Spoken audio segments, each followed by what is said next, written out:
Okay, good evening, everyone. I'd like to welcome you all to our regular council meeting of Monday, October the 28th.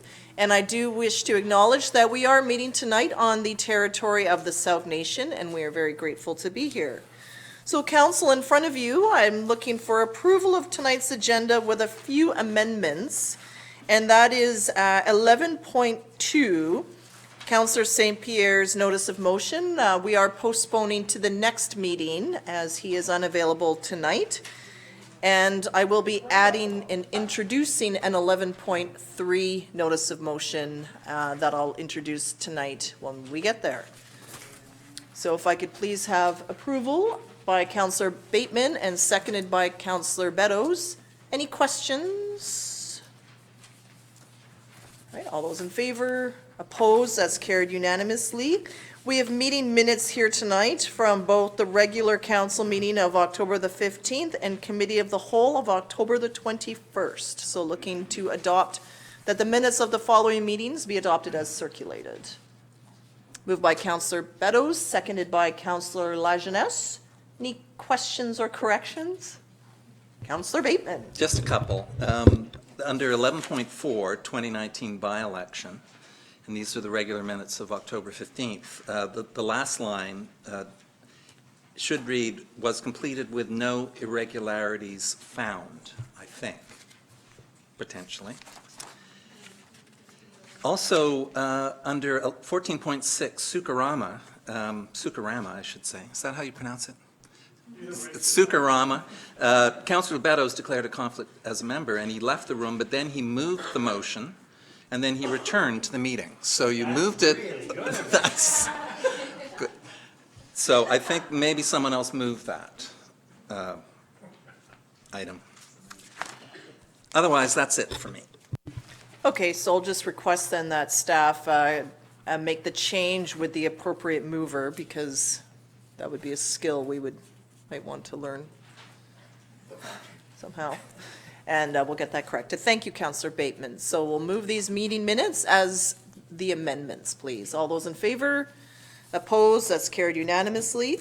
So that brings us to item 5.1. We have two delegations. So our first one, please, is the Sauk Lions Club funding for Canada Day. And I'm going to excuse myself. I might be in a conflict of interest. Okay. I'm seeing a lawyer about that. Right now. Okay, so Councillor Beddoes is exiting due to a conflict, and I would like to welcome Lion Danny. I'm sorry, I'm forgetting your last name. Okay, Lion Willis, thank you. Please go ahead.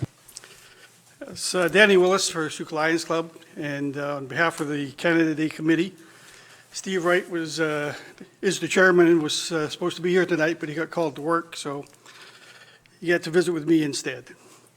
Hopefully I can answer all your questions. The Sauk Lions Committee is a committee of the whole of Sauk. It's not just the Lions. It's the Sauk Lions, the Harborside Lions, the Lionesses, the Rotary, some citizens at large, the Legion, the Community Association. So it's a all-encompassing committee and involves a lot of people in Sauk. Last year, we were very proud of the accomplishments we made in making it a really great day and a very family fun day. And of course, we want to learn from those lessons that we had last year and make it even a bigger show this year. What we heard from a lot of people was that they wanted the lager sports again. So we've been looking into how we can bring lager sports to Sauk for this Canada Day, and we've been in touch with a company that does lager sports, West Coast Lumberjacks, and they are willing to come on July 1st. But of course, that's going to cost money.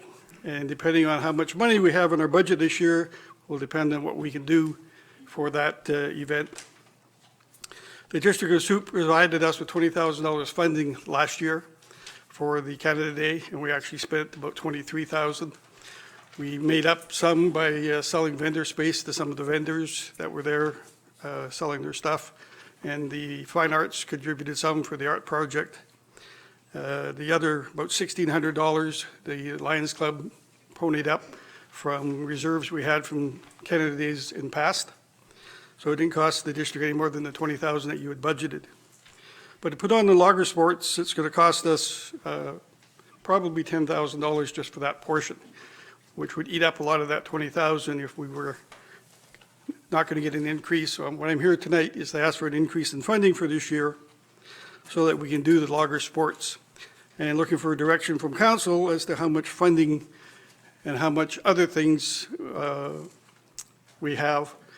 So the request is for upping our budget to $30,000 so we can spend the $10,000 on logger sports and still keep most of what we had last year. If council feels that's too pricey and doesn't want to commit that much money, if we had $25,000, we could curtail some of our other activities. There is an option of doing a minor show of $2,000 with the logger sports instead of the $10,000, but we don't feel that would really be giving any justice to the community. Sioux has a very rich heritage in logging, and I think if we're going to do a logging show, we should do the full deal.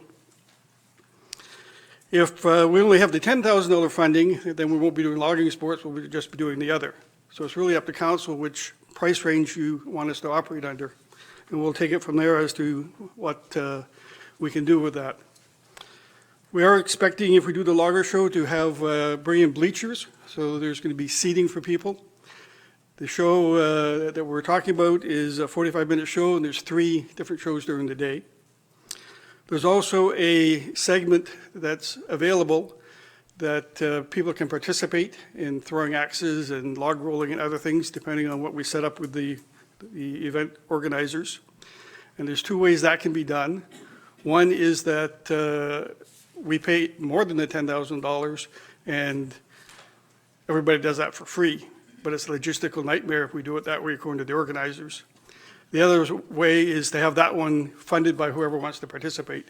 So if you want to participate in that, then you pay more money yourself. Nothing else other than food is charged for the kind of the event.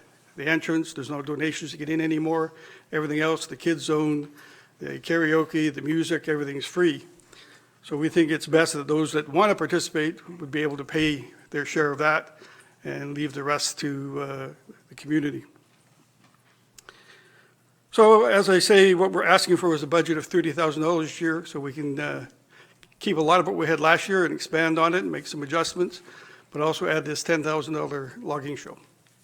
And I'm able to take any questions if anybody has any. Hopefully I can answer them for you. Thank you very much, Line Willis. So just for clarity, excuse me, each show would be 45 minutes in length and they do it 3 times?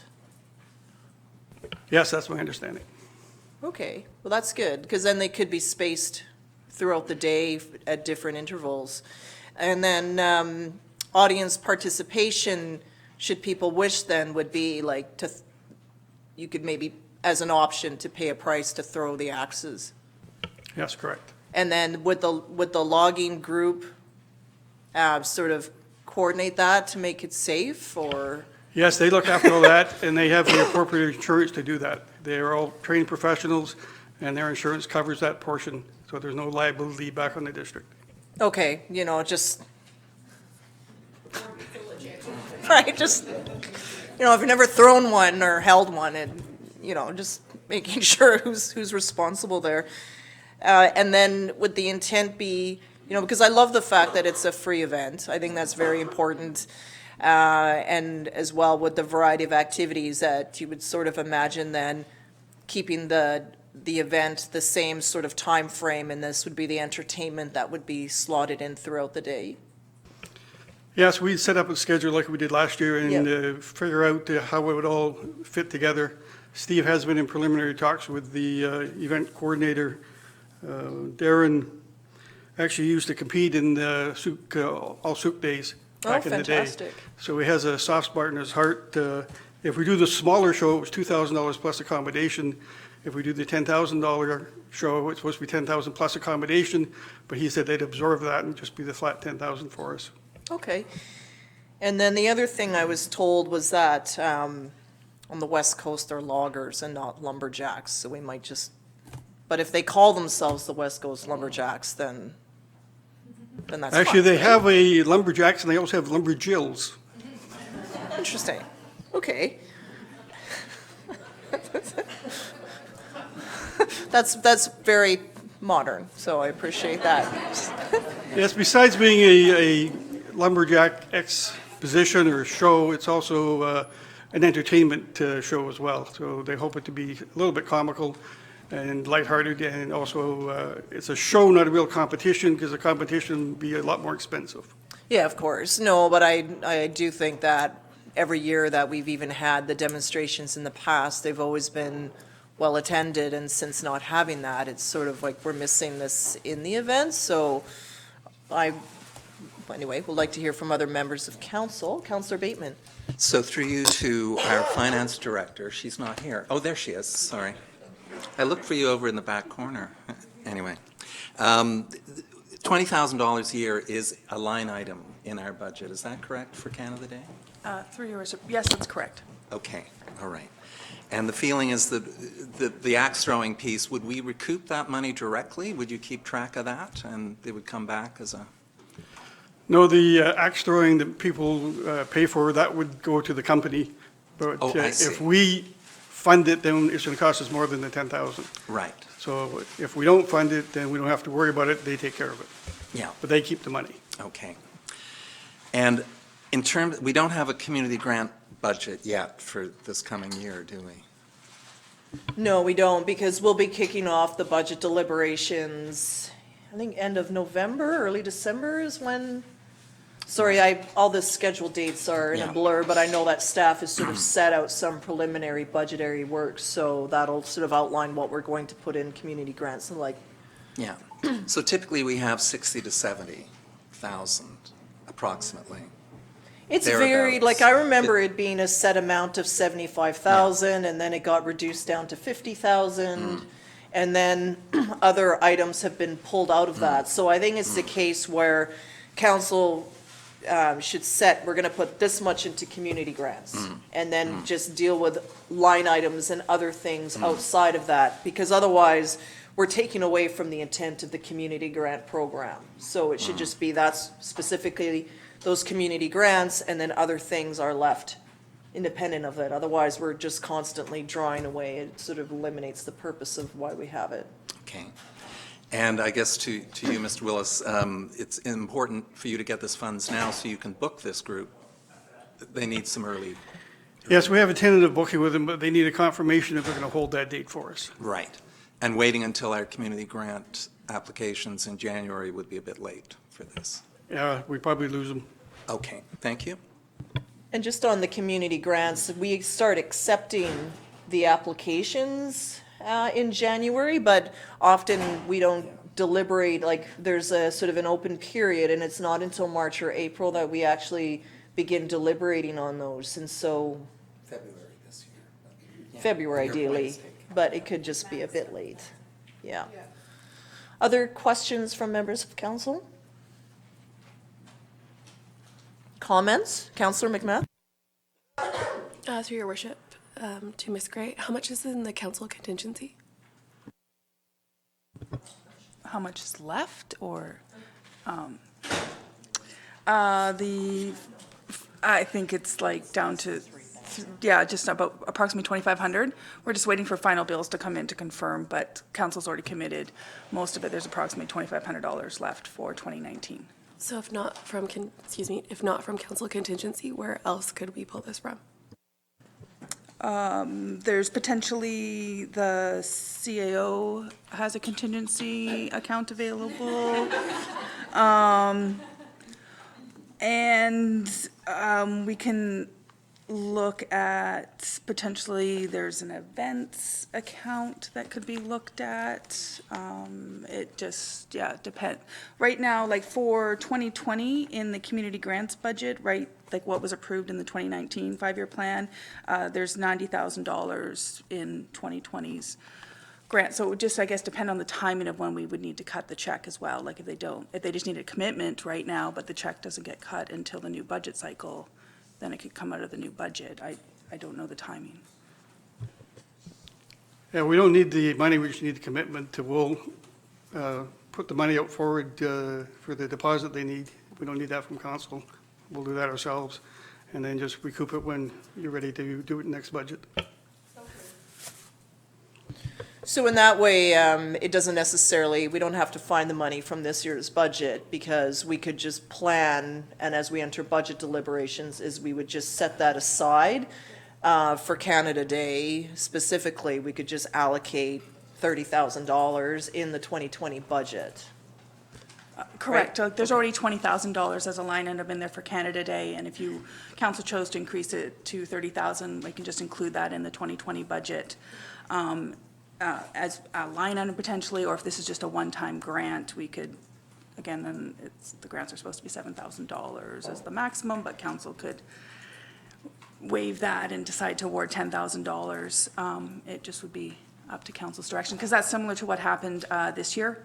What council throughout the year had already made commitments towards the grant funds. So that's why when we, in February, when we did the process, the original budget was reduced because council had already committed some of those funds to other organizations that had come forward throughout the year.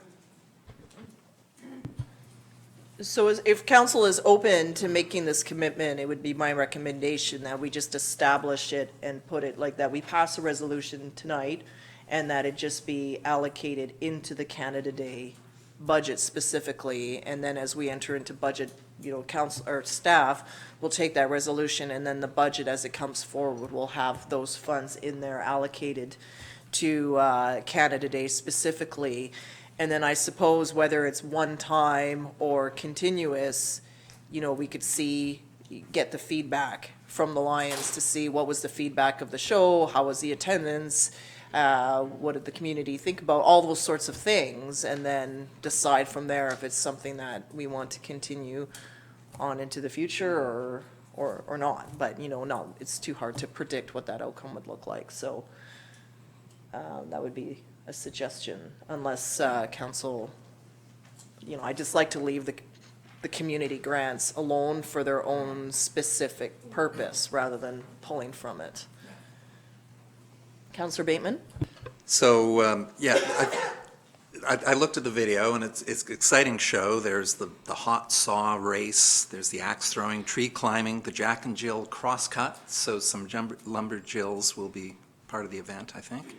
I'm wondering, do we know, as a tourist attraction, I think this might be a way to draw people to town. Do you know if the West Coast Lumberjack group are holding other events in our immediate region over the summer? I know they're holding other events. They have another event on July 1st, but they're going to fit us in as well. Exactly where else they are, I don't know. Right. But it would be a tourist boon, I think, for the town. Right. Okay. Okay, so I'm looking then to council then for a resolution along the lines that council directs staff to increase the Canada Day budget for 2020 to $30,000? Would that be appropriate? I'm staring at our corporate officer. Through your worship, would you like that to be a one-time addition of $10,000 at this point for a reevaluation next year? I don't know. Yes. Okay, I'll let the mover make that. I think that if it's, it's part of our history, and it would be great. We haven't had the event in a while, so it'd be nice to reinvigorate that. But I think, we could reassess later and go from there. So Councillor McMath is willing to make the motion then that council directs staff to add an additional $10,000 as a one-time increase to the Sauk Lions Club for Canada Day 2020 events.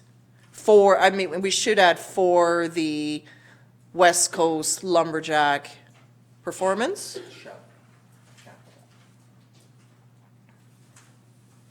Yeah, and that way it's in there specifically. Councillor Logans? Thank you very much for bringing this forward. Are you seconding the motion? Second the motion. Okay, go ahead. Thanks for bringing it forward. I like that this is one time. It allows us to evaluate the performers, make sure it's what we want for Canada Day. But also, I would like to bring All Sauk Day back. I mean, eventually it might be even nice if this were 2 events and we could do 20 and 20, or but have another event for people to come to as well. But I'm really looking forward to this, and hopefully we can make that budget work and have them here. It would be wonderful. Thank you very much. Okay, Councillor Lajeunesse? I agree with that, and I think that attaching, if we can somehow attach the name All Souk Day to this event, it will attract a lot of people from the past, because we used to attract people from Victoria and Langford and other parts of the region to All Souk Day. And so I think it's a great idea, and let's do it. Okay, anything further on the motion? Okay, so I'll call the question then. All those in favor? Opposed? And that's carried unanimously. Thank you very much, Lyon Willis.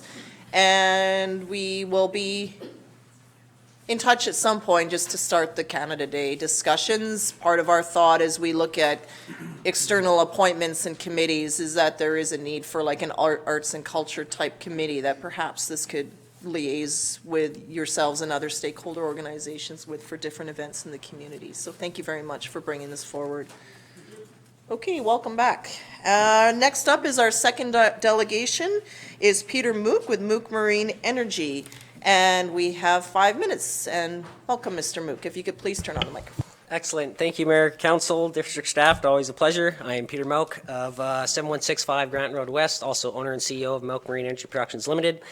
To start off the delegation today, could we please get a short video to play? Thank you. Okay, 10.4, we have Very enjoyable. Draft letter of support for Mouck Marine Energy Productions Limited. Mr. Mouck has been before us a few times, sharing his vision. So move recommendation by Councillor Castor and seconded by Councillor Pearson. Any discussion on the motion? And crickets.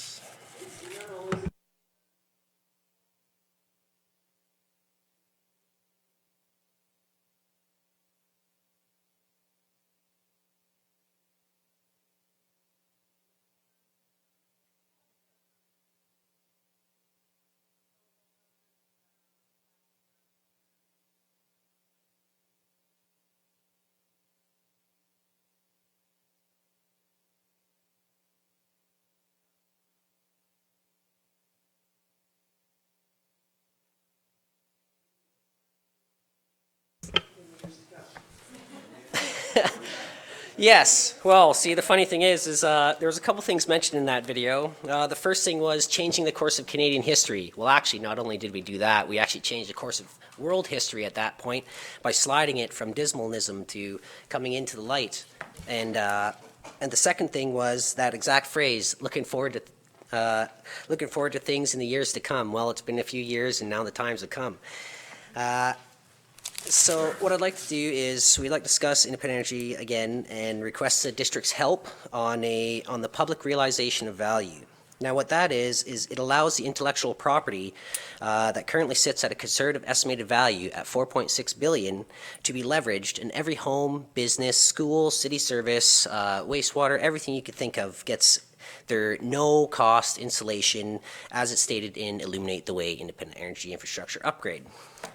And what we are looking for is with that press release, it can be very simple with the district and also a letter of confirmation beforehand.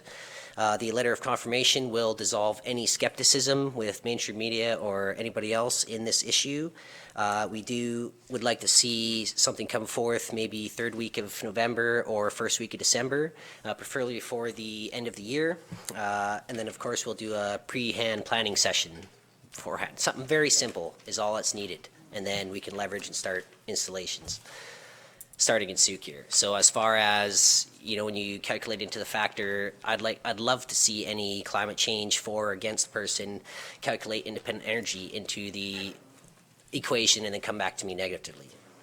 It would be interesting to see that fact because it totally pushes us forward by over 75 years. Like, you hear everybody, 2030 agenda and stuff like that to be carbon free. Well, with enough support, we can actually do that in half the time or less.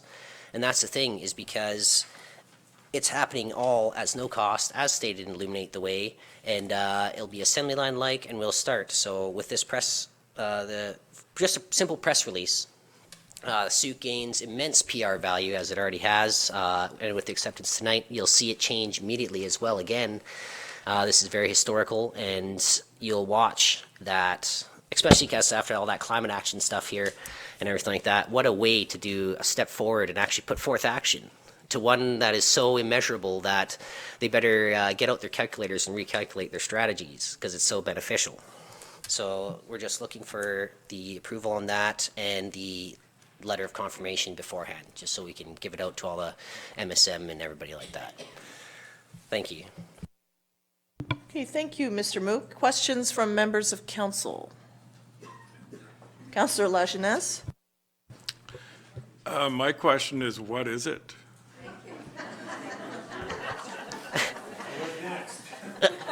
Well, I do appreciate those of you that haven't been here throughout the years of me coming in front of council here on independent energy, and of course the associated definitions and principles illuminate the way, the two-phase instruction manual, and then the definitions of independent energy devices and advanced fire energy management systems. But independent energy, by definition, is a fuelless, emissionless source of continuous renewable energy based on the principles of natural radioelectromagnetics, plasma, zero-point energy, and geometric energy. What this does as an operational classification with the already vetted in existence definitions and principles and two-phase instruction manuals is provides a working platform so that we have actually ability now in the public, in the open, to do with all these advanced technologies that have currently been suppressed. It essentially destroys a 250-year energy cover-up, as well as allows us to move forward and come into all this climate craziness and actually make a positive action forward. So it allows us to be able to utilize the technologies that are needed if we're ever even going to dream about helping save the earth and revert pollution and everything like that. You cannot do that on fossil fuels or alternative energy. Thank you. Does that answer your question? No, no, I would like to see, I'd like to see some design drawings and make sure that the laws of physics are being adhered to. Oh, well, see, that's the funny thing is that the corresponding with physics is that rarely does physics ever see outside the third dimension. They still haven't even explained background fields yet. So they're very far behind. I actually talked to a nuclear physicist just last week, and I talked around background fields because the conversation of how a particle anywhere in the world could be linked with another particle anywhere in the world, and if that changes, that one goes opposite. And they couldn't figure out how to explain how does that particle understand what this one's doing. Well, it's background fields. As with everything, reality cannot sustain itself without a consciousness observing. The background fields are consciousness. And that's the thing, is we can go into all the extrapolaries into this issue, but let me remind you that it's not necessarily about the singular device. Like, these definitions cover as many devices as there is in the stars. It's not like we already have 3 devices ready to go. One natural radioelectromagnetics, which is principle 1. We have a principle 2 and 4 ready to go, which is plasma and geometric energy, and I'm doing the principle 3 right now, which is zero-point energy. As far as the devices, it's a lot harder to talk about than it is to actually do. And when it came down to everything, you look at Nikola Tesla, you look at all these guys, what did they do first, which was wrong? They did the device first. But when you do something like that, you're going into someone else's market. They were going in, alternative energy was already established then. They're going into someone else's market that already has value and definitions. This is completely separate. Independent energy segregates alternative energy over here, solar, wind, tidal, geothermal, combustion plasma, and then here's natural radioelectromagnetics, field plasma, zero-point energy, and geometric energy. It had to be segregated. That's what, this is finishing the work of Nikola Tesla, because he was supposed to make an operational classification for this, but he got caught up in bloodlust because his stuff was getting burnt down and being stolen out of property office. I understand. But as far as that, it's everything's embedded in existence, has value. Now it's just the next step for the public realization of value. And then it gets leveraged, everybody gets their installation.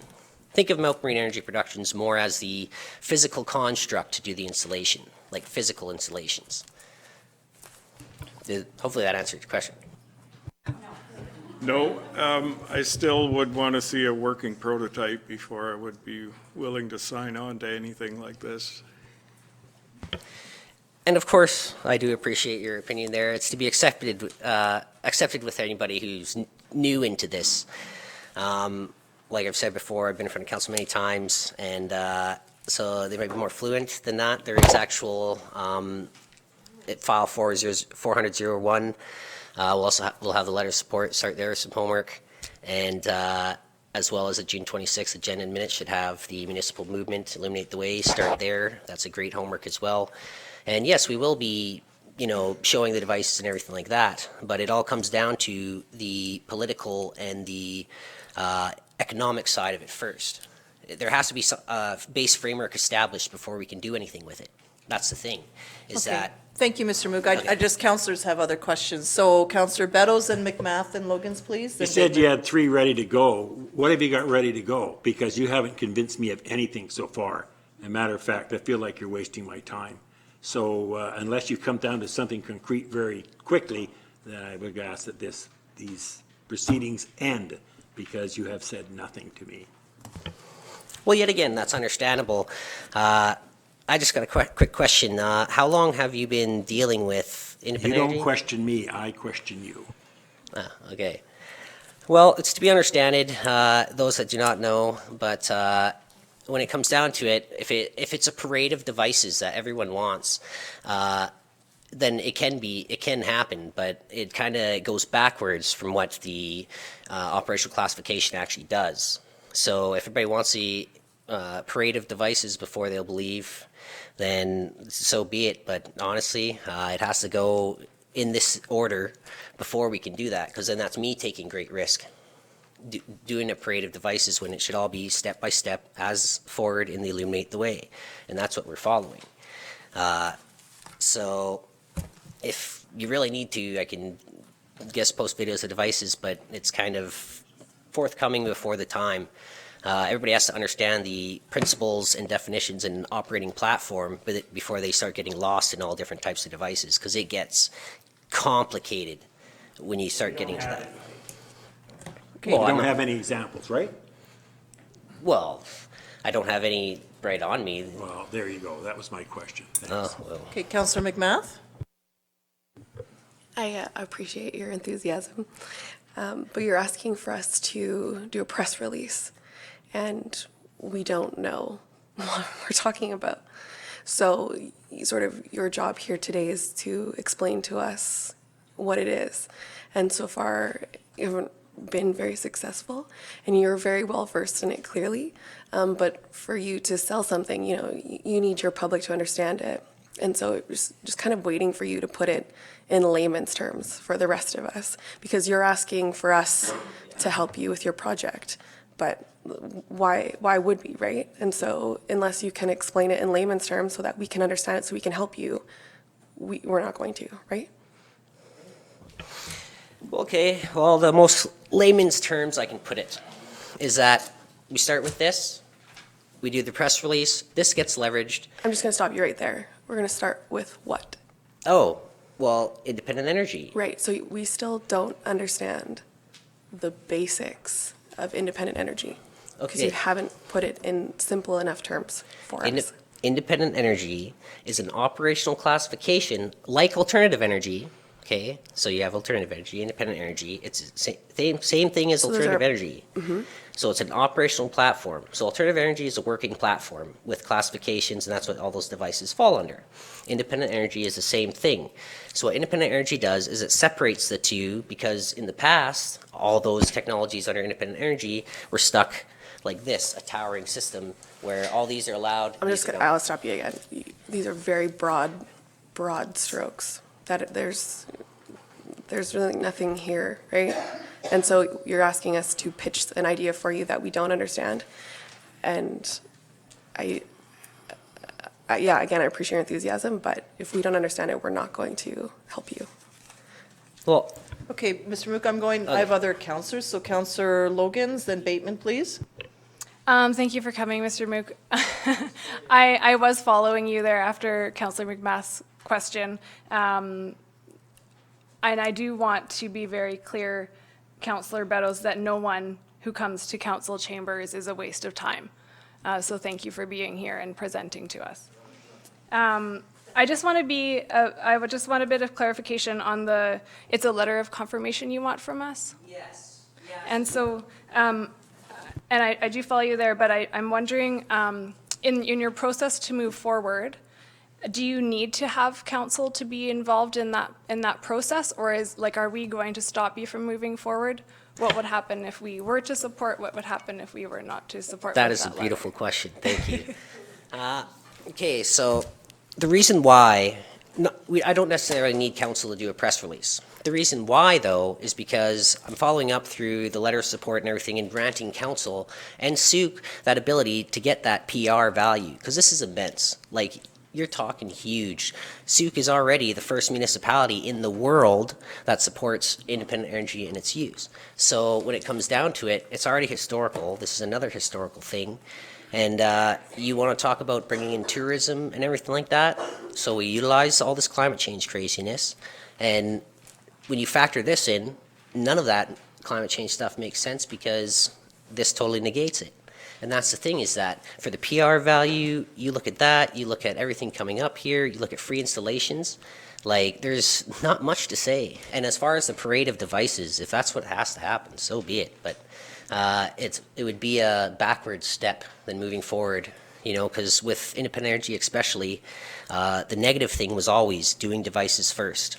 So now we're doing it correctly by using a working platform, and then we proceed with all the devices and everything like that. So regardless of what happens tonight, you will be able to move forward in your project? Yes, of course And you will. Of course, may or may not be the best outcome. What I'm wondering, because of what I'm hearing from council, is if it would be possible for us to perhaps see some more progress and then perhaps assist. Oh, I could give you guys. When we have like a visual, I suppose, I guess it's a bit abstract for our minds. Yes. But it may be worth, is it possible, this is the question I wanted to ask, sorry. Is it possible that there would be an installation in advance of a press release?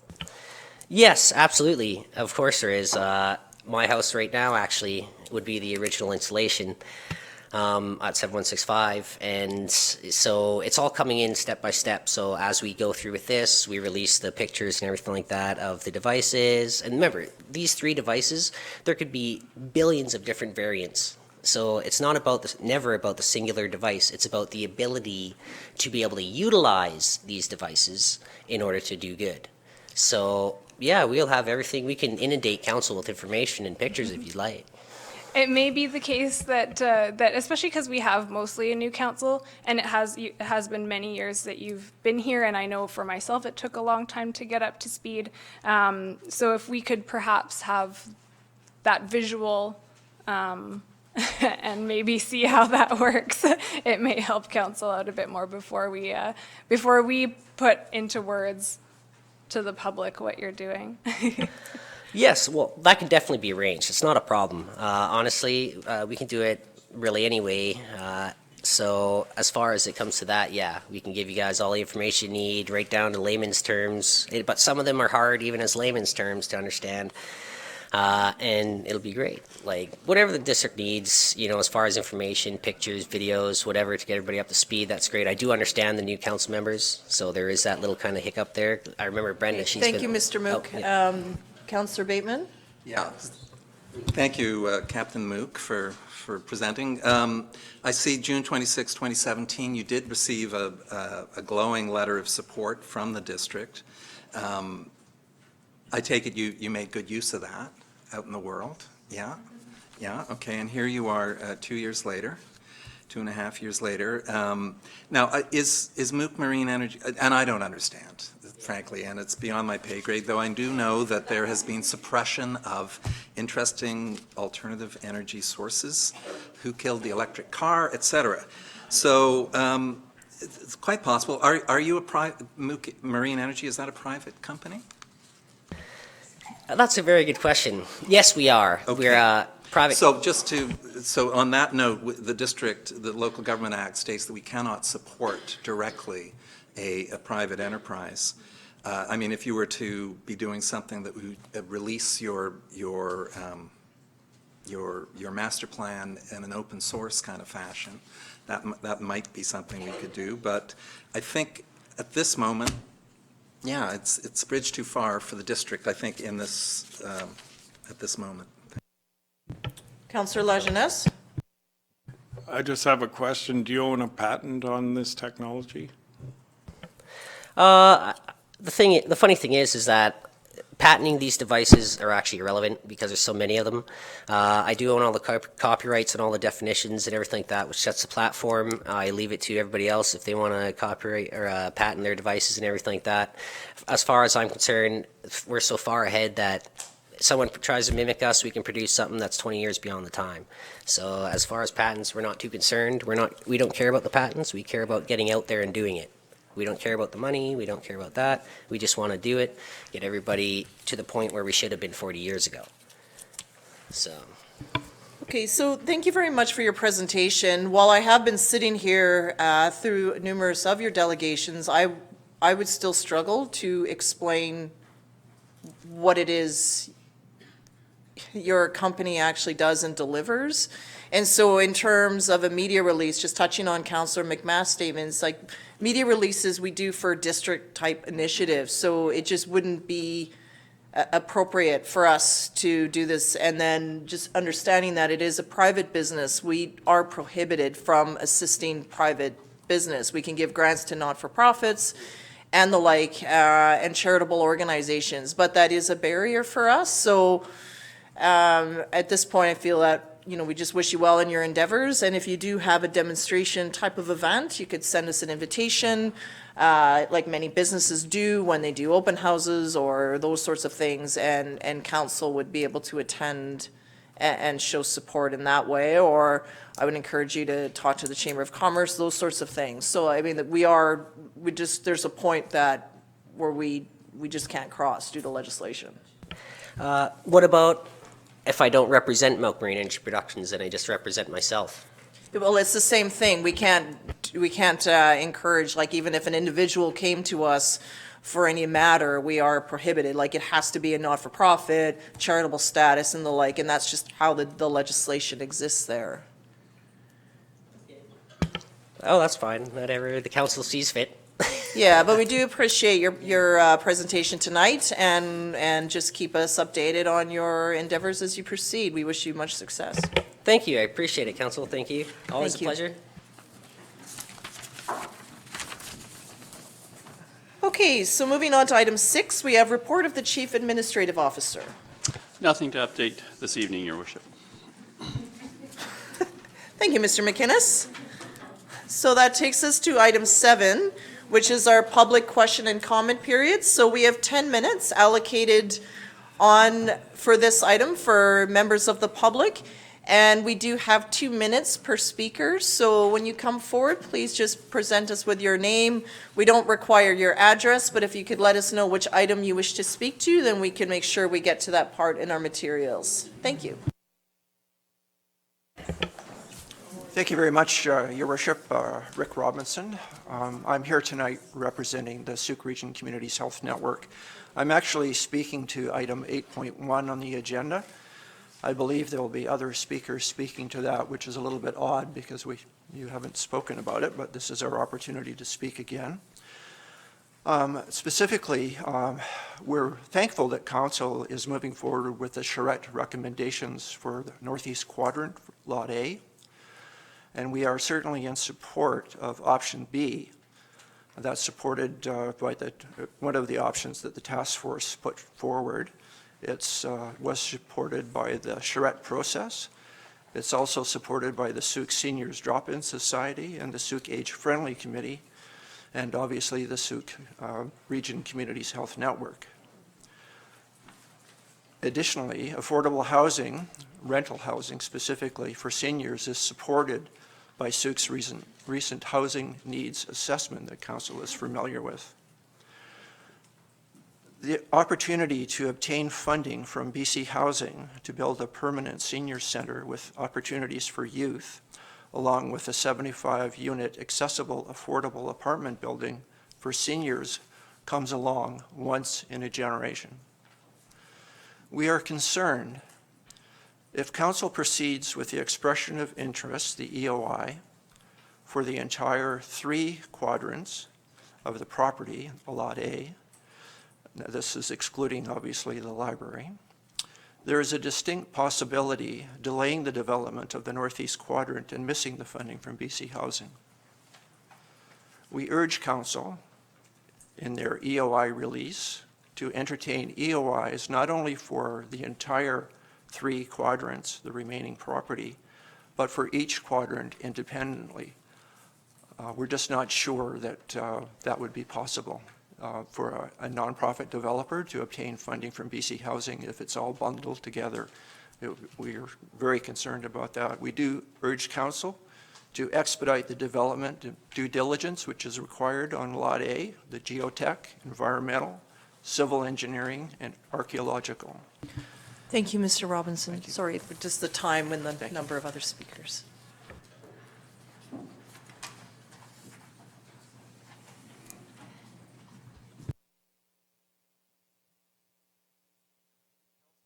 Can you turn on the microphone, please, so we can all hear you? Thank you. Your Worship. Council members, my name is Kevin Albers. I'm the CEO of McCullough Housing Society. In addition to the items that Rick spoke to, McCullough has been involved with the Seniors Drop-In Center on this site for quite some time, and we've had some very encouraging conversations with BC Housing to date. Certainly have been advocating to BC Housing about the need of seniors housing in general for the community of Souk. I know of a number of housing projects that BC Housing has been supporting that should be getting underway at Souk and Drennan and at other sites, but they're really a family-focused opportunity.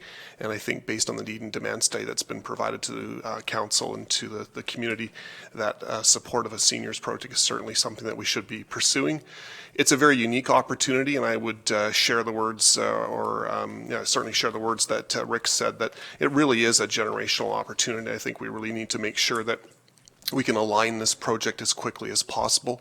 We've been informed that a spring 2020 call will be coming for the next CHF fund. It's called Community Housing Fund, and we're somewhat concerned that that might be the last run on this proposal call, and want to make sure that we're in a perfect position to be able to submit.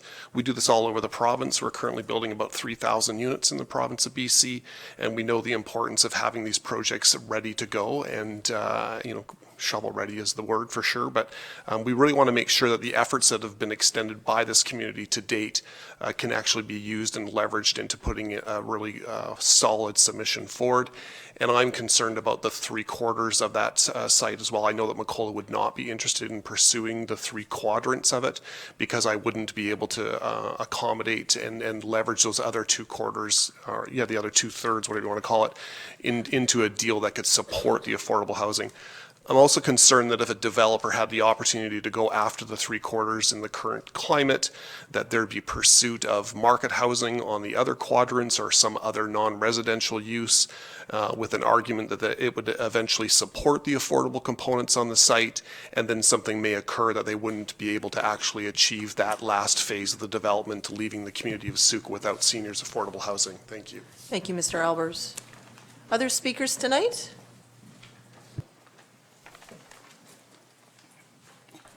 Mayor and Council, Carol Panolsky.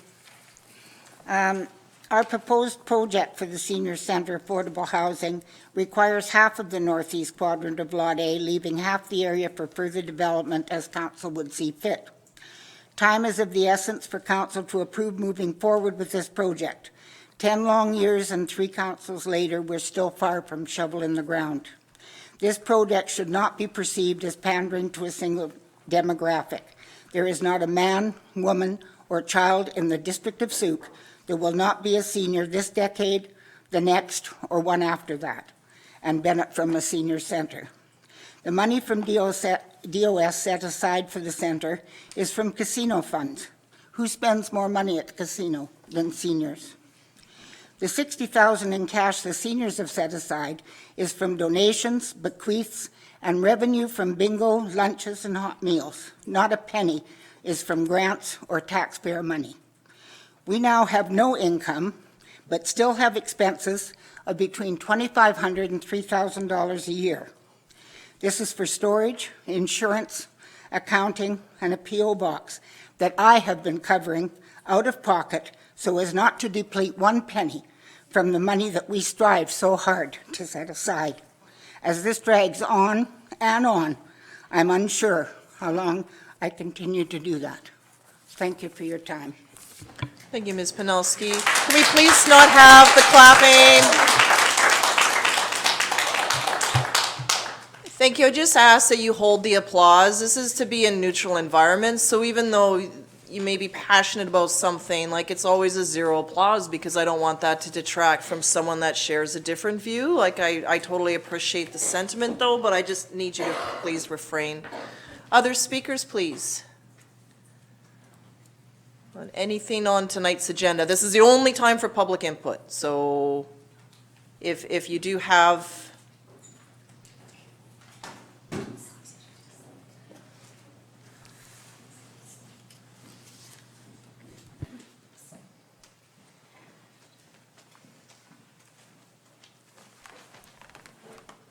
I think this is on, yes. So I'm Bell, I'm the Community School Coordinator at Edward Milne Community School, and I am here to talk about the theatre and particularly the seats in the theatre. I did make a presentation last year on this subject, and we are gathering quotes, and when I say we, I mean the royal we. The Facilities Department of the school district is currently gathering quotes, but the cost of replacing those seats in that theatre is anywhere, dependent on the seats that we would get, between $120,000 to $175,000. So quite expensive undertaking. Now, many, many years ago, when that theatre was built, the community rallied, and some of you may have donated, some of your parents or relatives may have donated at that time, and we will be doing that sort of effort again. The society itself has put aside $40,000, and now it's slightly over $40,000 because we just had a concert on the weekend, so there was proceeds from that. Our Souk Talks event is taking place early November. There will be proceeds from that. So we're hoping that from the society alone, there will be $50,000. The school district is also committed to putting $50,000 towards the purchase of new seats. The students at EMCS will be doing fundraising as well. But all of that being said, we are still going to be falling short of our goal. Now, the seats will not be replaced this year. This also is a project that will take us probably into next year. So in asking for funding, we're asking you to look at a long-term funding in your next budget year. So it's the commitment that we're looking for, because at that point we can say, okay, this is our goal. We're going to go for the seats that are $150,000. Spencer School just had all their seats replaced, and the material is quite thin, and probably those are not the seats that we will choose. Thank you, Ms. Bell. So just for clarity then, like when the seats get replaced, is it the case that you do a section at a time each year, or is it just that you would be looking to, are you looking to fundraise for a couple of years and then to do it all at once? We're looking to fundraise this year, so this coming school year, which is also our fiscal year, and then replace the seats in that coming year. So 2021 would Okay. be our goal. And then to do all the seats at And once? you do all the seats. Apparently, Spencer School, they started doing sections, and it didn't work because they'd get a quote, and then they'd go back, and that supplier wasn't doing those particular seats. They couldn't match colors. So the facility supervisor has said, no, if you're going to do it, you need to do the whole theater all at once. Yeah, no, I Yeah. can see that. Okay. Okay, so thank you very much, and thank you for the letter, and we'll be deliberate on that later today. Okay, thank you. Any other final speakers this evening? Okay, thank you, everyone. So we'll move on into the agenda, and we're moving into item 8, which is our consent agenda, which has a suite of recommendations from the October 21st Committee of the Whole. Would council like to extract any of these for individual discussion, or are you looking, Councillor Beddoes?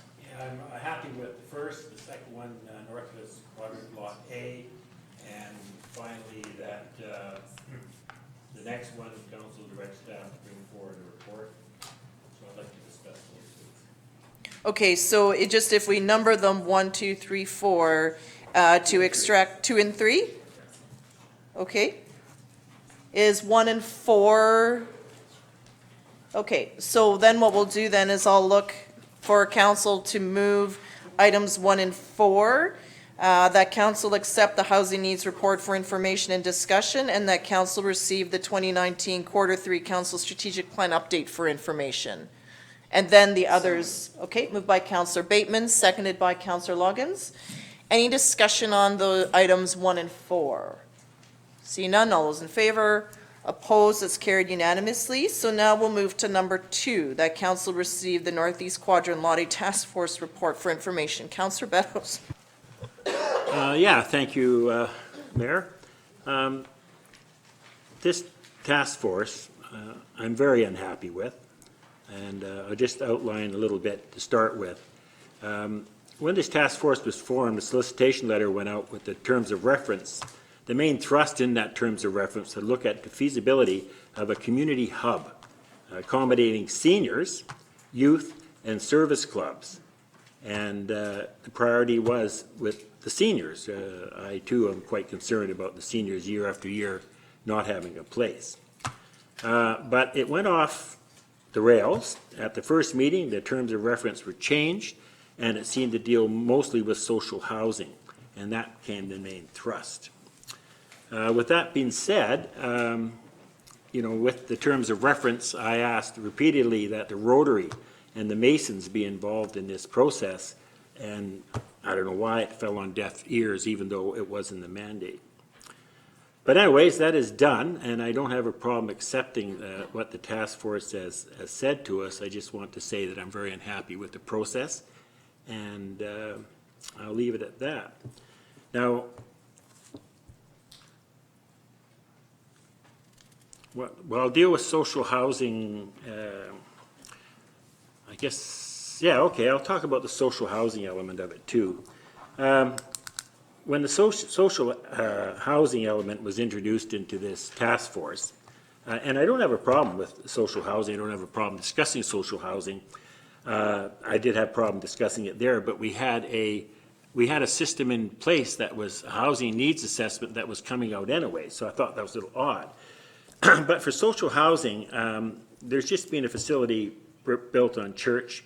There's a new one going in on Drennan. Air Manor is looking into something too, I believe.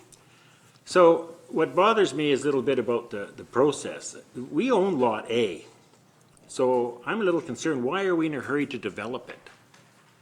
You know, in Lot A Charette, which I heard referred to earlier, there was no mention that the fact that we need a new city hall sometime in the next 5 years, I suspect. We're bursting at the seams here.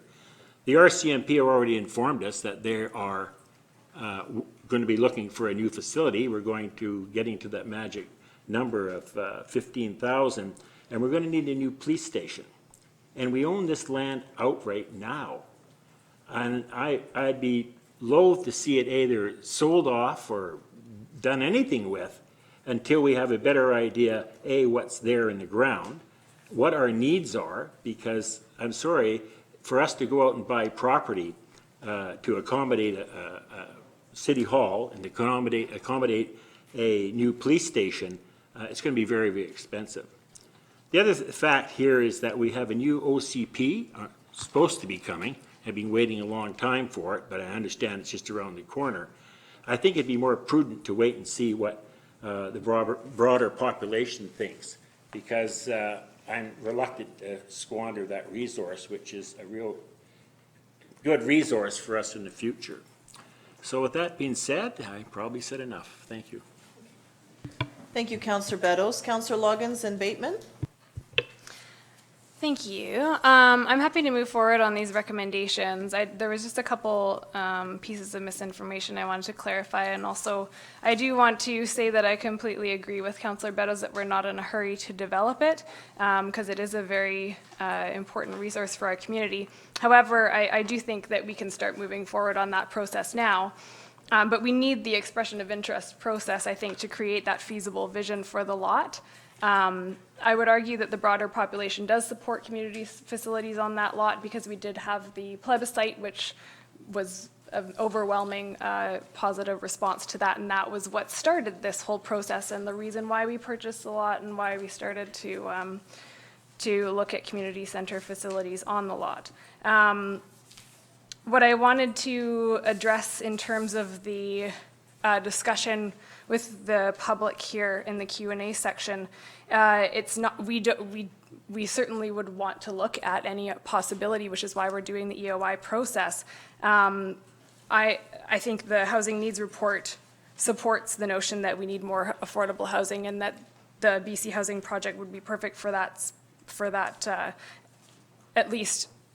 I mean, I would like to see it there. I know that's not resonated through all of council, but the biggest problem is that we don't have the due diligence report and the lot study and all of the infrastructure there, and we won't have it in time for the spring 2020 call. We certainly won't be able to produce a shovel-ready project for a grant for the spring of 2020, and that's the biggest concern there.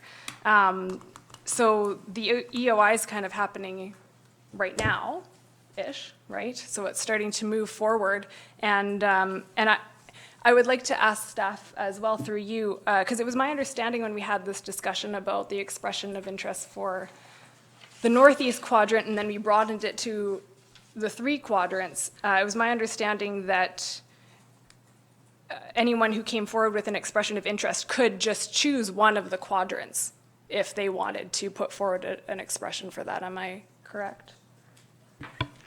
That was my takeaway as well, because in that discussion I had wondered, you know, like, now I have to put it into the quadrants. So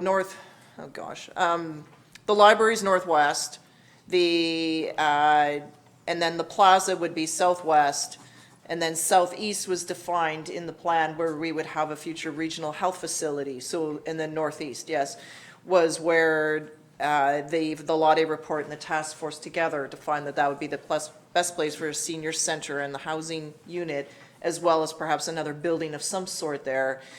And was that if we would one hold up the other, but in this case, sort of what I recall hearing from staff is that because of the rain, like the water and the flow there, and we know that there's water in there, which is why the public plaza may address and capture some of that, that in some cases it makes sense to do some things together. And if someone came back with only one section, that they would be able to do that. So in this case, we heard from Mr. Albers earlier that they may do a proposal for just the one segment where somebody might be able to take on more and phase it in over time. Is that true, Mr. McInnes? Because the spring 2020 deadline, I thought, okay, well, if we're able to green light something, because it can't all be done in a year just through the construction and availability in the process, that it may be done in sections or by different entities, and by sending it all out to EOI, it would allow that flexibility to come back rather than just a section of it. Mm-hmm. And that's why we're like, okay, so do the whole thing. Certainly could be the opportunity to phase the project, so to concentrate on one section, or to bring a proposal forward that includes the entire 3 sections. And this way, we're not eliminating any option by doing all of, like, that was the reasoning for doing all of them and not just one. Correct. And as far as the BC Housing announcement that was made at UBCM last month, we're working on having a representative from BC Housing come to the November 25th council meeting. Okay, thank you. Wonderful, thank you. And then just one other thing about the market housing on, if we were to get a EOI for market housing on site, I don't think that that's reflected that we would want that there. And I mean the royal we from the community discussions that we've had. So I don't think that's something we need to worry about if someone came forward with a proposal on that. It's not reflected in the research that we've done for the past decade on this project. So I think that what would come out of the EOI is hopefully what we're looking for and what we're asking for. So that would be the seniors youth service clubs and office spaces and whatever else has come out in the reports that we've purchased for the districts. So I am looking forward to moving this on and getting those EOIs come in. Councillor Bateman? So I am the chair of this task force that went so badly off the rails, quote unquote. It's been an interesting process. So back on June 20th, the council agenda was released with draft guidelines for this task force. It was to deal with the entirety of Lot A outside of the library. On June 24th, prior to the meeting that night, I sent a note to the mayor and our corporate officer suggesting that the terms of reference should be, and ideally would be, focused on the northeast quadrant, which was the spot of opportunity and potential action that we could sink our teeth into. During the council meeting that night, the terms of reference were indeed amended, as the minutes of that meeting state. Now, unfortunately, the video failed that night, which was a bit of a setback. That was our first night on YouTube, I think. The staff regrettably circulated the unamended terms of reference to participating community groups, including notably the Souk Lions. On July 4th, I caught this mistake and asked for the revision of those terms of reference to meet the amended terms of reference as of June 24th. And at July 11th, the first meeting of the task force, we made it clear that these were the amended terms of reference, called for us to bring forward a set of business cases for council's consideration regarding the development of the northeast quadrant. So we very quickly, with the Godfrey Medhurst of the Lions was on our task force, and we quickly brought in a business case regarding a community hub minus any housing component. And that is in our package that I submitted to the Committee of the Whole last week. I think, this problem with housing, the Lions withdrew from the task force in late August after we'd had 4 or 5 meetings at that point, and on the grounds, I believe, that we were overly focused on housing in this project, or in this task force. And I will acknowledge that, as I did at the Committee of the Whole, I acknowledge this is indeed true. This task force was naturally biased towards a project that matched a senior youth activity center to a nonprofit affordable rental housing concept. This was the recommendation of the Lot A final report that Council endorsed, signed off on May 27th. It is also deliberations by earlier councils that pointed to this option of housing mixed with the senior center. It was the closing recommendation of the Community Center Advisory Committee in 2016, a key point being that a provincially funded housing project would be able in large part to also fund the community center, quote unquote, which is in fact the seniors youth activity center or multi-generational gathering place. So the 4 options that this task force brought forward, which included Mr. Robinson and Andrew Moore, Mary Dunn, and Carol Panalski, along with Godfrey. 3 of these options are variations on this theme of building a multi-story building, and this is the direct quote out of the Lot A report.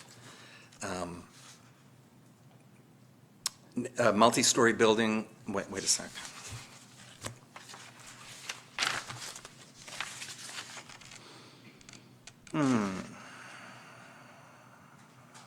Northeast, 4 to 6 story building, mixed-use building to include a seniors youth drop-in center, multi-purpose community space, and affordable subsidized assisted living housing units. So council is free to make its choices. It's receiving it for information. Council at the Committee of the Whole thought that asking staff to bring forward a report, this doesn't mean we're going to necessarily take this route, is bring forward a report outlining the process of an expression of interest. Certainly Macola would be able to respond to an expression of interest for a housing project, BC Housing funded project in that quadrant. As Carol points out, it would necessarily, it's a relatively small footprint potentially. But I'm not here, as the chair of this task force, I don't want to be recommending any one outcome at this point. So I'm sorry, Councillor Beddoes, that you've had trouble with this process, and it's been a challenge for me as well. I think we did come through it with some good ideas here, as we're in this golden age of housing, right? This is after many years of no action whatsoever on non-market housing by provincial and federal governments. We're now at a moment in time where it's happening. And this next window of opportunity is from May to September. And BC Housing is very interested in entertaining for as much as I think the number we're throwing around is $20 million for this project, provided land is supplied and it's attached to a significant nonprofit housing society. So I'm not sure what else to say. I think I'll leave it at that. Thank you, Councillor Bateman. So I appreciate the concerns from the public on timing. In part, the due diligence and those components are all items that we do just have to work our way through. And our staff will move on those as quickly as they can with budget and resources. And, you know, no matter what we do there, it's something that we have, it's just necessary for the parcel because it's a raw, unserviced parcel of land. So all of that work must take place. Mr. McInnes has shared that BC Housing will be attending council, so we can get more information in terms of the updates. I feel a bit optimistic that housing will continue to be a funded priority of other levels of government. The Federation of Canadian Municipalities put forward an election platform to the federal parties, and all of them were, not all, most had supported the direction of the need for more affordable housing throughout the country.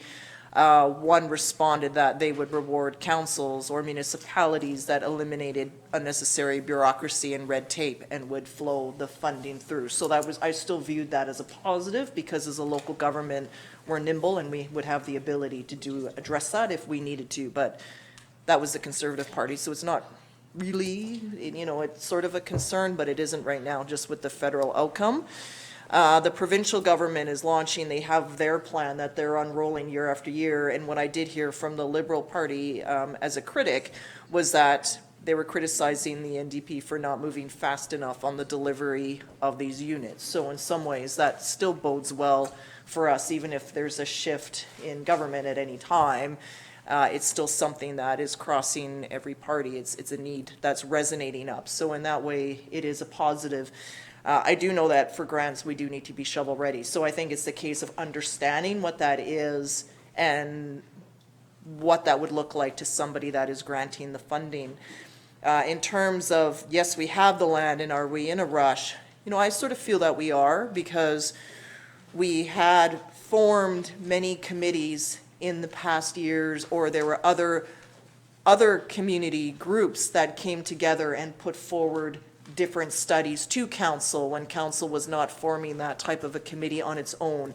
They were the ones that were bringing it to us. They did this collectively, whether it was the arts groups, within arts and culture, like it's many times. And so it was the 2014 plebiscite where we did move to make it a community question, and our first referendum question failed. It wasn't approved by the provincial government at that time because we weren't clear enough on what we were asking. It was actually a borrowing question, a referendum question with a certain dollar figure, but it wasn't clear what we were asking for. So that's why the plebiscite question ended up being what it was, and it was a resoundingly, yes, you need to move this. We're a growing community. We know that the library has taken nearly 10 years, and we're hoping to get going with that. Sea Park is going through much-needed expansion that was due quite some time ago, and they're working through this. So there's just the growing need to address it. So I certainly feel Ms. Panalski's frustration in this. I've sat here, you've come in, you've made, and now it's the case of, okay, so I do feel that we need to go on with this. When we bounced the ideas off of staff, they did say, you know, we would get a much stronger outcome if we just progressed the whole thing while we went forward with the due diligence on the lot. So in that way, I'm comfortable going forward. I did sort of float the idea in my head, well, maybe we need to form a committee to talk about that. I'm like, okay, you know, I think maybe we just need to stop with the committees, because the committees, in not all committees, but that particular committee has met and deliberated many times. And so now it's the case of, okay, we actually need to action out what we need to do here. I appreciate Councillor Beto's concerns of municipal hall and the need for space, and also the RCMP. In terms of the RCMP, we would not be in that alone. I would be asking the federal government also to share some of the cost and the responsibility with that. They own the land, although we pay for it, a certain section of it, we would be in that decision-making mode together, and I would expect them to trade off or do something with their land and not just keep it while we, you know, it would be a complete download if we handled that whole responsibility. And in terms of municipal hall, yes, this building is aging, but we also need to demonstrate to the community that we need more space, and we haven't done that. So I just find it, when there's other pressing needs from community groups, that is more of a priority for me right now. We have areas where we can put portables on this land if we needed to house our staff in other expanding. We have the works yard that we could look at adding space to and the likes. Like, we do have those lands for municipal purposes that we own. So, and I am hearing from concerns from the community with the library being only a single-story building, that we lost the opportunity to get density in what is a walkable transit route section of town, that we need to really examine what density looks like in there. So, you know, that's sort of where I sit on this. Councillor Beddoes? Yeah, well, a lot was said there. First of all, in regards to Councillor Bateman, we obviously see things differently, and I don't want to beleaguer the point. I made the motion. I have a pretty clear idea what was supposed to happen there. That's okay. We'll let that one go. Now, as for Lot A, Charette, and social housing, I'm all for social housing. I don't have a problem with that. I just think that we at this time should protect a portion of that Lot A for the eventuality that we do need City Hall. For us to go out and buy some more property the way it is now would not make sense to me. So, I mean, if we can peel a piece of it off and say that's going to be for the future of our municipal offices, I'd be pretty happy with that. As for the RCMP, I think that's coming first, and I just loathe to having to, even with the help of the federal government, having to buy more property somewhere, or a portion of it. So I think we have a Lot A. It's a nice big lot. I'm not so sure I like social housing there, but I do also look at the greater good.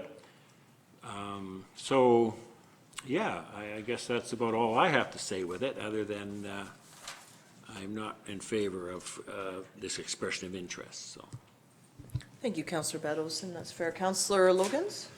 I'd like to move the recommendation that council receive the Northeast so that's okay, I can still do it. Quadrant Lot A Task Force report for information, and that council direct staff to bring forward a report outlining the process of issuing an expression of interest for development of the remainder of Lot A and associated considerations after the due diligence components have been completed. Okay, so it's been moved by Councillor Logan, seconded by Councillor McMath. So in terms of timing, like Mr. McInnes, you still feel that moving in this way would provide the best outcome for us in terms of timing? And I guess what I'm looking for is that with the expression of interest, you know, we send it out to see what comes back, but I think there needs to be flexibility in the EOI so that we may have someone only interested in doing the public plaza, say, or someone only interested in certain sections, that they would be accepted and not eliminated. Oh, you didn't bid on everything. Like, this is an expression of interest, so it should be more flexible than like an RFP where it's very specific. Is that correct? Two things, Your Worship. The 4 contracts for the due diligence for the environmental assessment, the civil engineering, the geotechnical report, and the archaeological assessment were let last week. Okay. So that work is underway. I don't think it's inconceivable for a not-for-profit housing society to submit something on the expression of interest. And that expression of interest could be on what they're able to do. And I believe that one of the big questions we need to gain from the delegation from BC Housing is how do we best position ourselves to take advantage of that call in the spring? What do we need to do to be ready? And what does our expression of interest need to entail in order for us to put forward an expression of interest for the money once the call is made? Okay. Anything from anyone else on the motion? Okay, so I'll call the question then. All those in favor? Opposed? Grudgingly. That's carried unanimously. It's okay. Thank you, Councillor Batos, and rest of council, and Councillor Bateman for your work over this summer. Okay, so we look forward to that. I'm guessing a large number of people might be exiting now, so why don't we just call for a 2-minute health break while residents depart?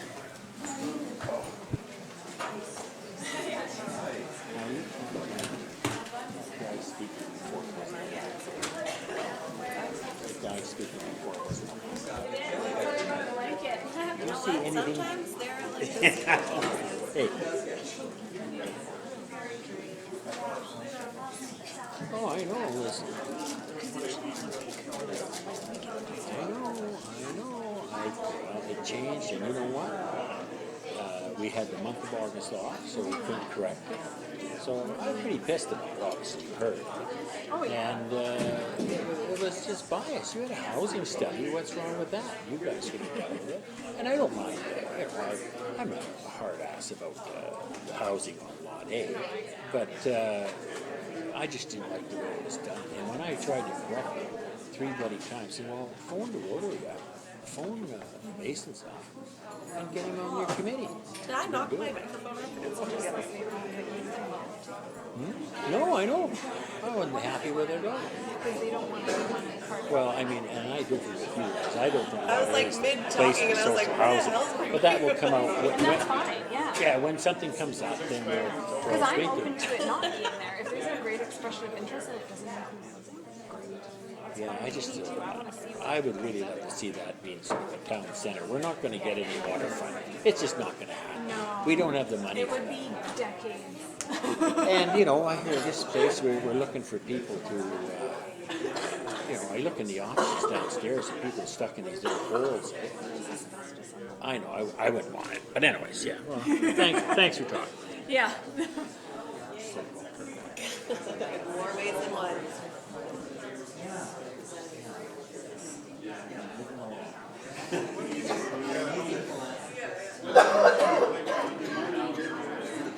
Do you want a lozenge? No, I got some emergency. I have like, what lozenges do you have? I've gone through so many that there's some like I can't even eat. Like Fisherman's Friend. No, you don't. No.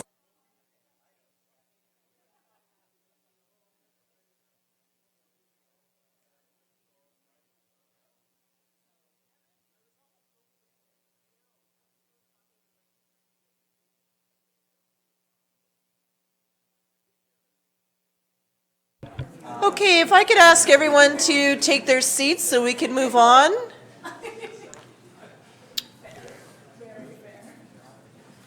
Thank you, Ms. Deutscher, for staying with us, and Ms. Sentowski as well. This went from a relatively, anyway, full room, but that's okay. Okay, so on to reports. Item 9.1, DeMamiel Creek, Little River Connector Trail and Sidewalk Project. So over to Ms. Hooper, please. Thank you, Your Worship. The DeMamiel Creek Little River Pedestrian Crossing is a two-phase project, as you know, that will connect the Souk Town Center through School District 62 property to the Sun River Estates and Phillips Road neighborhood. This satisfies the desire to have active transportation in this area, help our children walk to school, and connect those neighborhoods to that town center. Phase 1 is the highly visible and very important component of the pedestrian crossing as it connects the multi-use trail of Ponds Park corridor, and by that extension, Municipal Hall, from the town center through to the elementary school and toward DeMamiel Creek. Phase 1 will construct 250 meters of gravel trail, which is mixed multi-use trail, 1 raised multi-use crosswalk, 4 sidewalk lets downs, and then widen 90 meters of existing sidewalk to accommodate more active transportation. Currently, the sidewalk on the site is quite narrow. 25 meters of retaining walls and handrails will also be installed to ensure user safety. Staff advertised a 4-week posting of the DeMamiel Creek Connector Trail and Sidewalk project, but only received 1 bid. The proponents submitted a complete tender and displayed the capacity and experience to complete the scope of work within the specified timeline. We're hoping to get into the ground in the next month or so and definitely complete by March 2020, as is the term of the grant. So therefore, we recommend award of the contract to the sole bidder. It's important to note that just because the final project cost is subject to actual unit quantities, we do our best with estimating and engineering, but it's the actual quantities incurred during construction that will apply. So we have a very healthy budget. I was delighted to see it come in at $165,000-ish when we have a budget of about $195 with grants, and giving us about an 18% contingency. We were worried that we wouldn't be able to complete all of the projects, so we put the tender out in a way that we could pick and choose, but we have been successful in getting a good number from a local bidder. So with that, I put forward to you the recommendation that you authorize the award of the contract to Remita Enterprises for that amount. Thank you. Thank you very much, Ms. Hooper, for all your work on this. This is such an exciting project. I'm hoping that if we're successful in coming in, you know, since we have a healthy budget, that being that we're on municipal roads and the like, it would be nice to see an artistic crosswalk of some sort or a rainbow crosswalk in the school proximity to make it to look more inclusive, or something of that nature, depending on what the students might wish to see there. So we sort of leave it for yourself to connect and liaise with the school as the work progresses. Sometimes I wonder when that we have the gravel trails and they come up on like a paved sidewalk, the gravel can spill over onto the sidewalk, and that can create a bit of a trip hazard for anyone that has like mobility. You can kind of wipe out on that. So is there any way of extending, just making the transition a bit more so that the gravel doesn't come spilling out? Yes, Your Worship. We will extend the apron, just as Councillor Lajeunesse had suggested, so that we can reduce the spilling. Gravel always migrates. That's why we've also switched our spec so that it's a much smaller gravel fine rather than the traditional 3/4 crush that you'll see on some of the older trails that we have. So this helps mitigate that, plus a longer apron. Okay, so you've already factored that. Oh, that's Yes. wonderful. Yeah. Thank you very much, Ms. Hooper. Okay, other questions? Councillor Beddoes? Yeah, I just, I'm going by your enthusiasm there that you were very happy with, I'm a little bit low when we only get 1 bidder, but I got the feeling that you feel it's a pretty good bid. You're better than you expected, so. Okay. Yeah, through your worship, yes, we are. We did put it out for 4 weeks. It was posted on Civic Info and on our website for that time, and it's a really busy market out there, so having the time to produce tender bids it's time consuming for companies. So we've worked with this company before, and we have full confidence that we'll be able to get it done under budget. Well, I shouldn't say that out loud. Damn. Hope to get it under budget.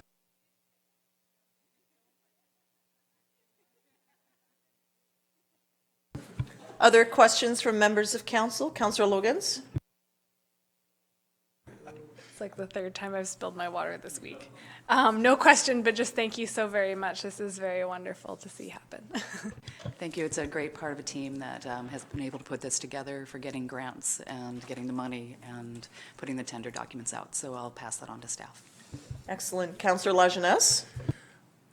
What is the grade going to be like? Will it be wheelchair accessible? The intention is, it's from a Bike BC perspective, so it'll be cyclable. We are doing improvements on the Sun River side where it's a 20% grade at the moment, so we will be getting about an 8% throughout to make it a multi-use. Because the community wanted a permeable surface, they didn't want to see it paved, it may reduce the accessibility, so it might be something that we play it by ear and see how things are going to go in the second phase of it. So there might be sections that we pave to ensure accessibility. Councillor Bateman? Yeah, wonderful project, fantastic. I was like Councillor Beddoes, I'm a little concerned about just the one bid. So we do have an eligible contractor list, right? That companies can file, and all of those were notified, I take it. When it comes to tenders, we do not notify about eligible contracts such as tenders, such large ones. Posting it on our website and on Civic Info is the best that we can do. Our eligible contractors list are for small ones, so under $5,000. So would it be against the rules to go out and cherry pick? Yes. Yeah, okay. All right. And this Ramita Enterprises, they're responsible for our 2 washrooms, are they not? Yes, okay. And Silver Spray as well. They've done a lot of work. East Suit Company, so that's great.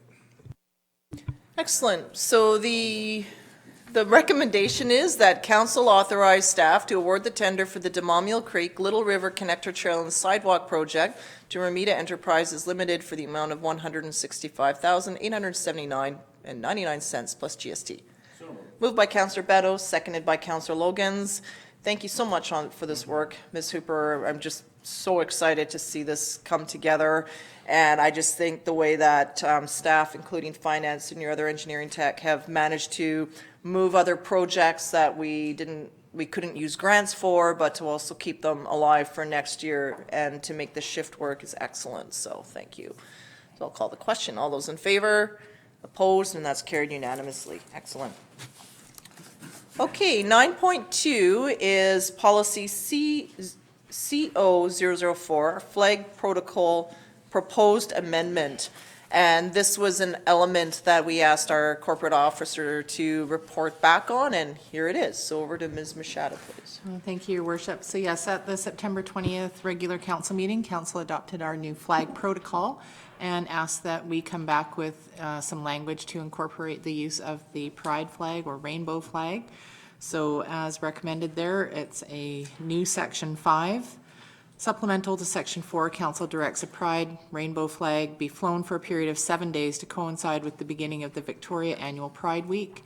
The district will be responsible for providing the flag. In the event the pride flag cannot be flown due to a half-masting requirement, the pride flag will be flown for 7 days immediately following the half-masting.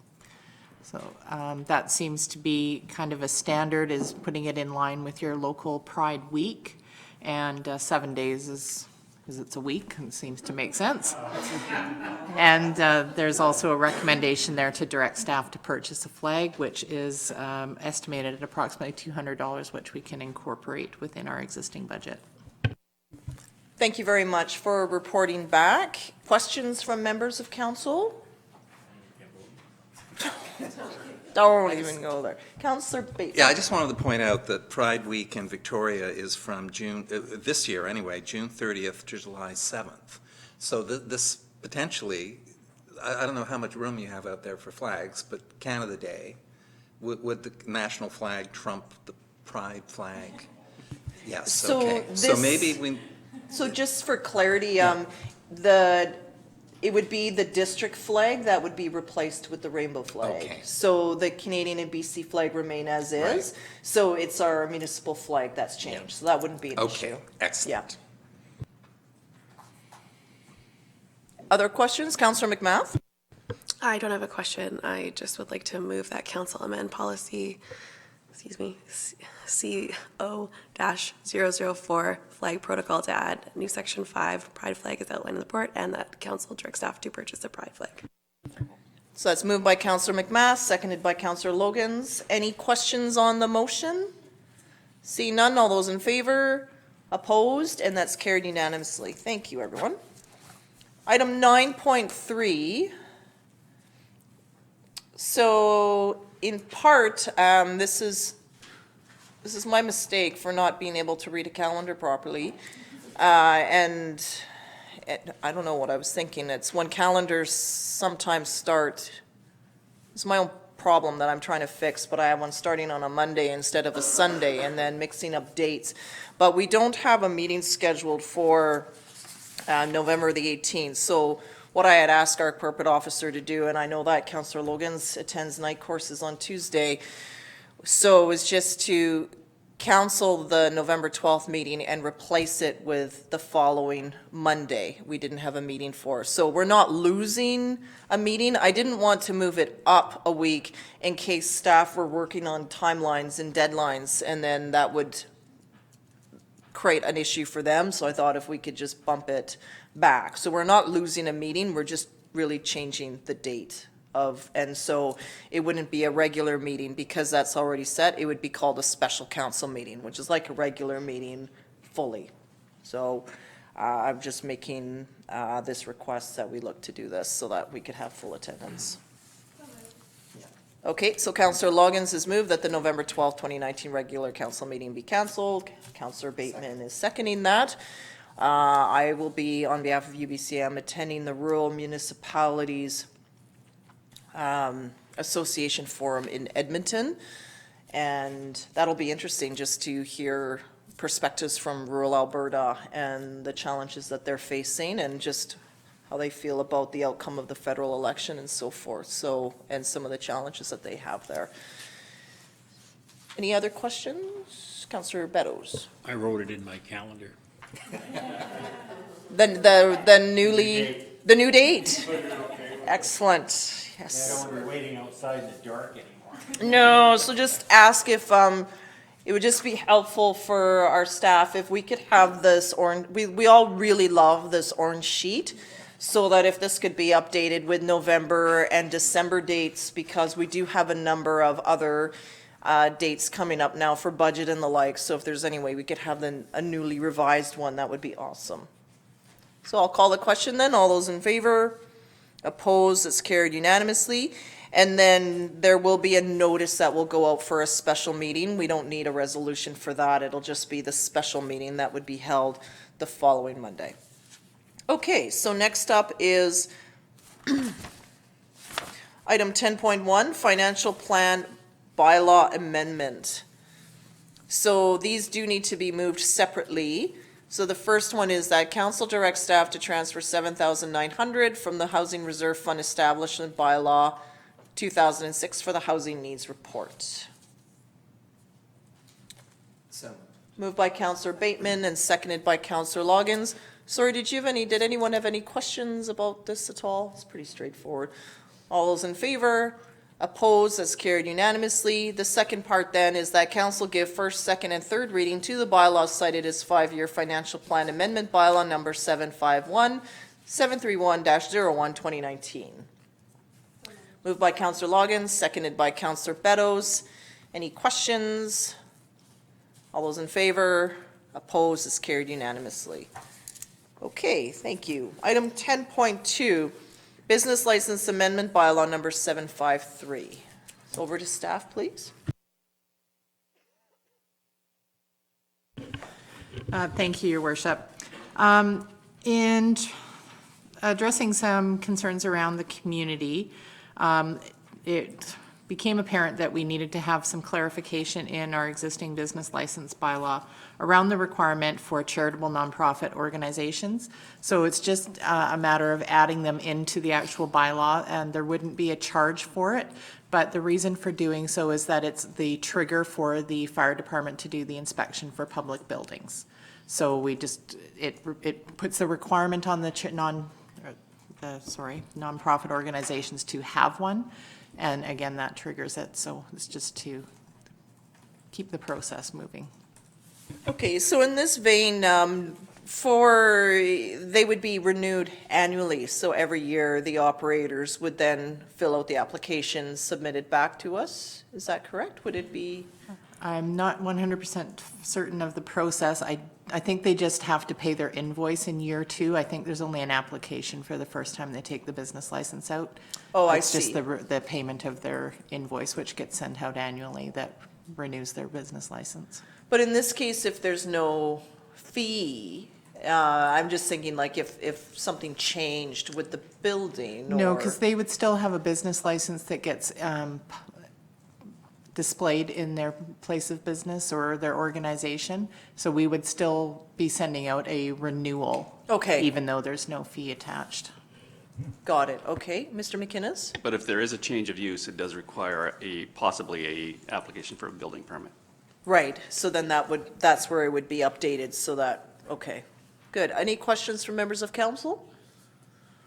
Okay, so the recommendation is that council give first, second, and third reading to the bylaw cited as Business License Amendment Bylaw number 753-301-2. Moved by Councillor Loggins, seconded by Councillor McMath. Anything further? All those in favor? Opposed? That's carried unanimously. Thank you. New business, item 11.1, council procedural bylaw amendment. Councillor Bateman. Okay. So I'm raising this. This is just a matter of 3 months, I think, since we passed a new council procedure bylaw. And I fully recognize that our corporate officer has the creation of a correspondence policy on your very long to-do list. So I'm sure this will be dealt with in time. I guess my concern is in the short term. Council agendas traditionally have had quite a large package of correspondence attached to it. I'm not clear how that correspondence was attached. Someone made a decision somewhere to add the material. I don't think it was everything that the council received. If the council, the council email file or the district's email. And I guess in these last 3 months, we did discuss this during the discussions around the procedure bylaw. And my feeling is that we're missing a piece here. This evening we have 2 pieces of correspondence. I think our council, the package that is circulated internally had perhaps a dozen pieces over the last 2 weeks. The new policy puts the onus on us as individuals to determine what, quote unquote, requires action. And I personally, is that a subjective decision? I'm not comfortable identifying for example, we have received probably a dozen pieces of correspondence about Brailsford and the bollards on Brailsford. Those have not appeared in our packages. They will appear, I think, when staff reports out on this subject. However, there are other examples of correspondence that likely should have been in our official packages. And I guess the key for me is it creates an issue around transparency. None of us, I believe, are trying to hide or bury anything here, but it might have that perception to the public.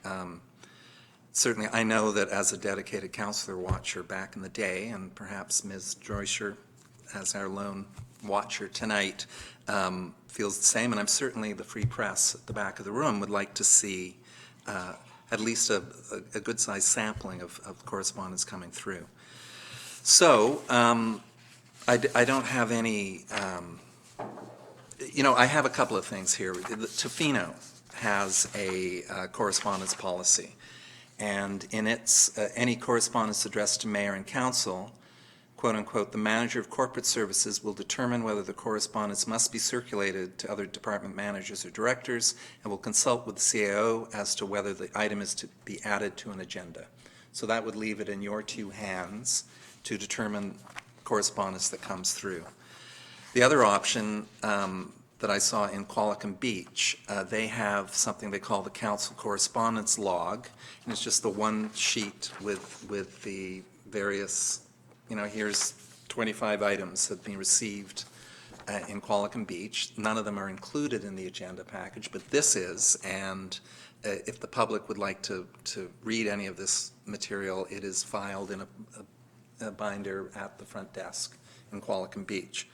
So that would cover off the concerns around transparency and, yeah, so. And I know this is short. I don't know if the rest of you have concerns about anything I've said to date, so I'll leave it open to you. Councillor McMath? So what are you hoping for? Well, I'm hoping to see Microphone. more of the correspondence. Microphone.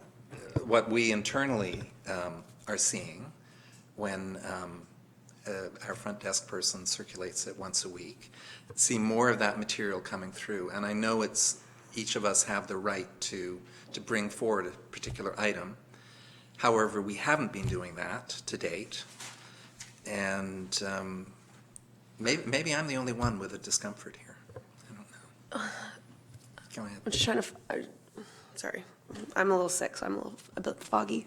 So you want all of the correspondence that goes to council and the mayor to be publicly published in our meeting minutes so that the public, if they wish to do so, can view it, and then also that way in the meeting we can bring up any topic that we'd like to discuss at the meeting, because you feel like when we don't do that, there's a potential that we don't bring something important forward? Yeah. Okay.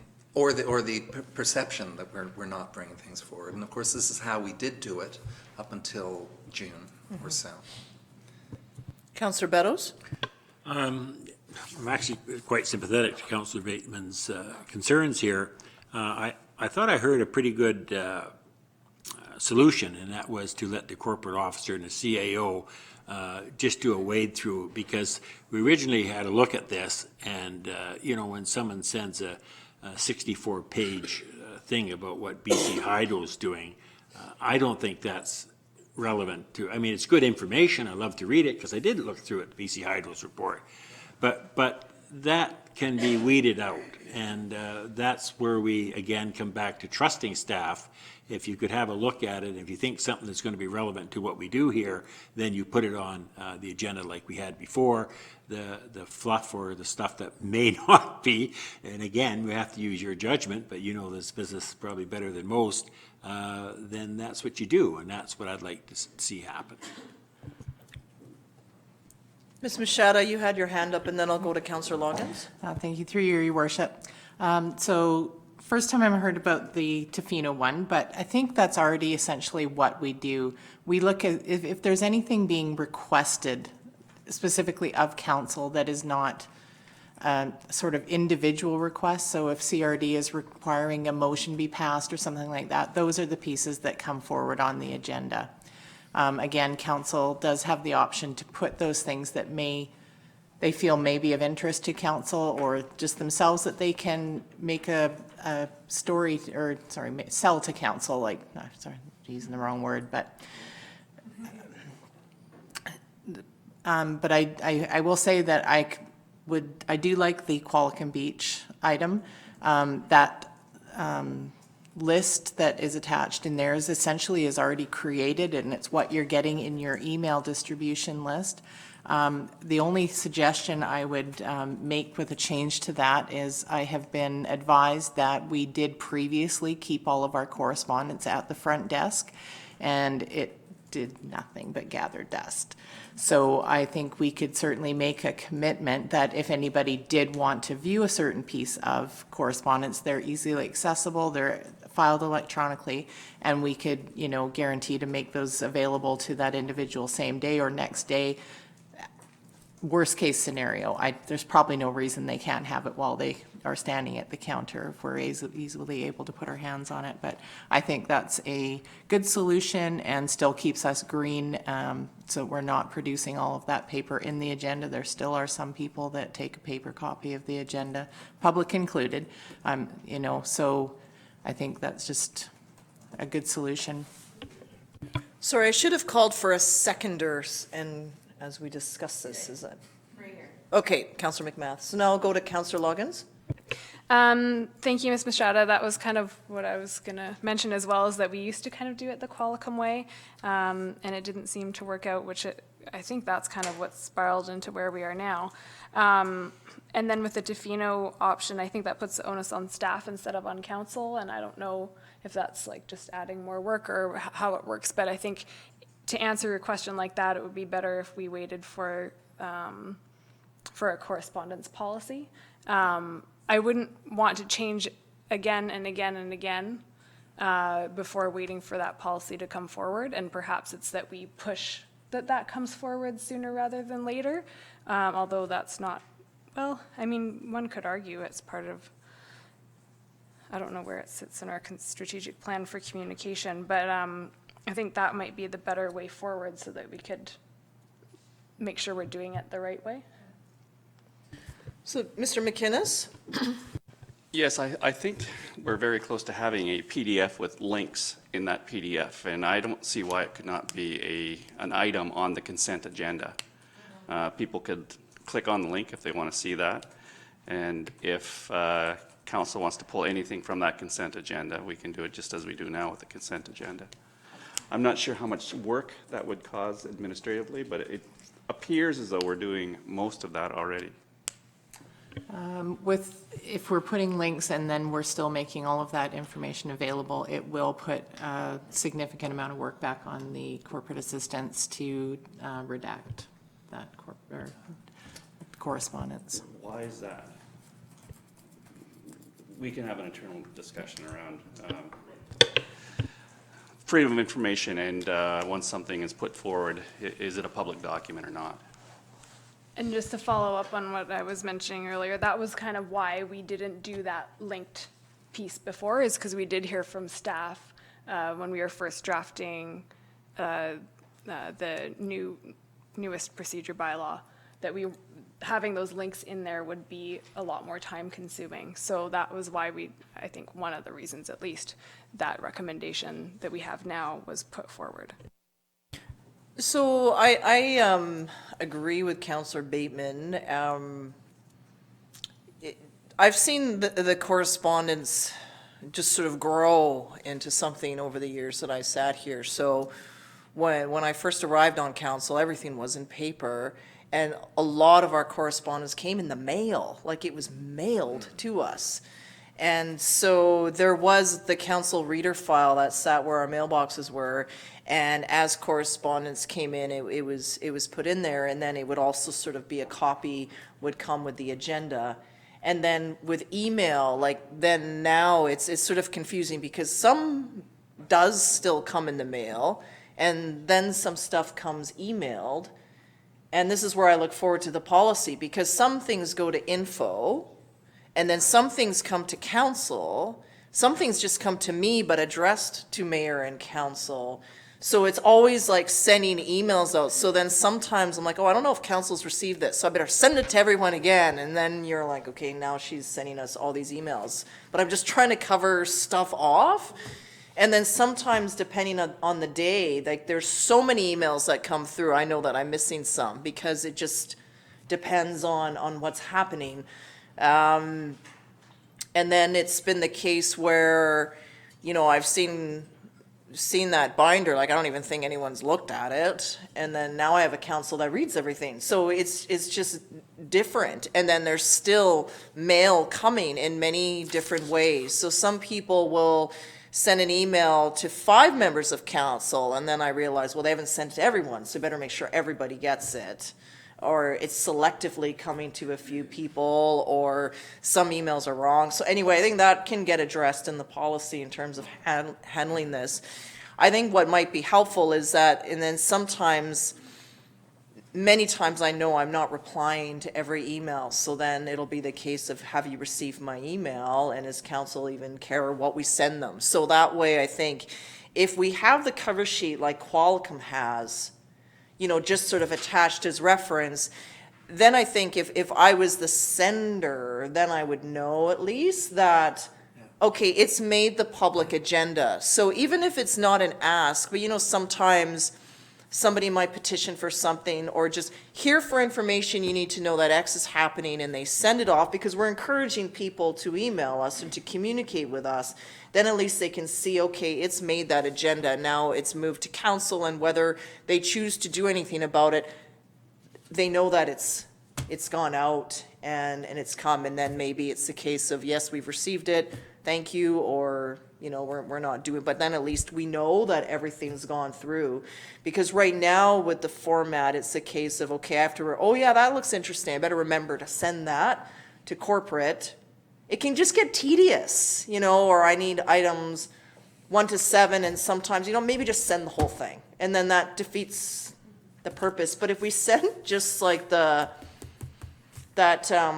index, you know, and it just had, you know, week of whatever, and here's these indexes. So then, and sometimes, you know, I've had somebody say, well, I sent you that email, and I've looked and looked, I'm like, I don't think they ever sent me such an email. And we've scoured the system, and it's like, well, no, actually, you didn't send it at all.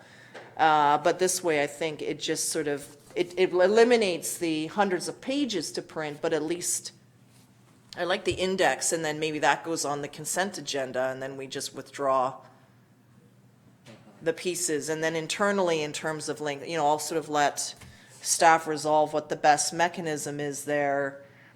But at least if you forget to, I think there's twofold. Sorry, I'm rambling a bit. You get the index and the consent agenda, and then you would still need to tell corporate to put it on the agenda, right? So you would do that. But at least if you forgot to do that, then you could see it and say at that meeting, oh, the next meeting, can we bring this forward? You know, and do that perhaps. Does that make sense? I've seen some dubious eyes. I know, but I think might just help. Then it's not as tedious for us. The sender knows that items have been received. Any member of the public can come in and view as they so choose, and then it's all, we're not printing off hundreds of pages unnecessarily so. Councillor, or Ms. Machado, then Councillor Bateman? Sorry, thank you, Your Worship. So if we choose to go with the Qualicum Beach process, we actually don't need to amend the council procedure bylaw. That's just an internal procedural change that we can make when we're putting together the agenda package. Okay. So the motion wouldn't need to be passed as is. Okay. Councillor Bateman.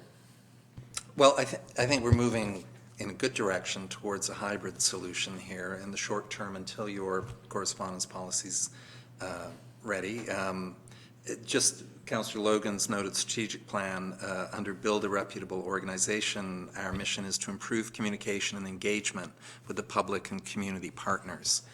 And I'll just, like in the current correspondence package, there's a few items of community interest, I feel, and I know that from the outside looking in, I always enjoyed those correspondence packages. It would remind me of what's going on. It's Random Acts of Kindness Day on Friday. Not that that's huge breaking news, but it's the sort of thing that just adds little juice to our often kind of dry packages.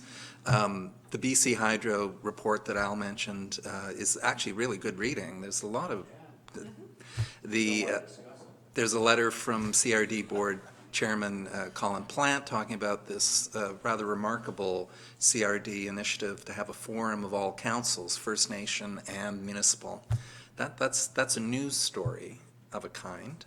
The Order of BC Advisory Committee, our mayor is now, through her UBCM position, going to determine who the Order of BC recipients are. So these are all nice little tidbits that, so. And if no motion needs making at this point, that's fantastic. So Well, I over to you think to we, figure I it out. think we would make an amendment to this motion, and it would be that something along the lines of that council directs staff to place the correspondence index on the consent Yeah. agenda? Can I just suggest that you actually just withdraw the first one rather than trying to amend it? Just withdraw the first motion, then we'll make a second motion to address the Okay. Qualicum procedure. Councillor McMath, I believe you had. My personal preference is the index sheet, but with the link. And I know that our CAO, Mr. McInnes, was saying that they were going to have an internal conversation about the workload behind that. And so I'd like to hear about that option, because that's my personal number one preference for this. So will that come at a later time, or? So I'm hearing baby steps. So we Okay. can certainly do the index Yes. without the links. Yep. And I believe our corporate officer said we can do that with, it doesn't require a motion at this point. And we will report back on the freedom of information, protection of privacy component to having those actually linked on a PDF. Okay, got it. Did you have your hand up, Councillor Beddoes? Oh, you're good? Okay. So Councillor Bateman, are you satisfied to withdraw your motion then? And knowing that we are moving, that we're still addressing it? Okay.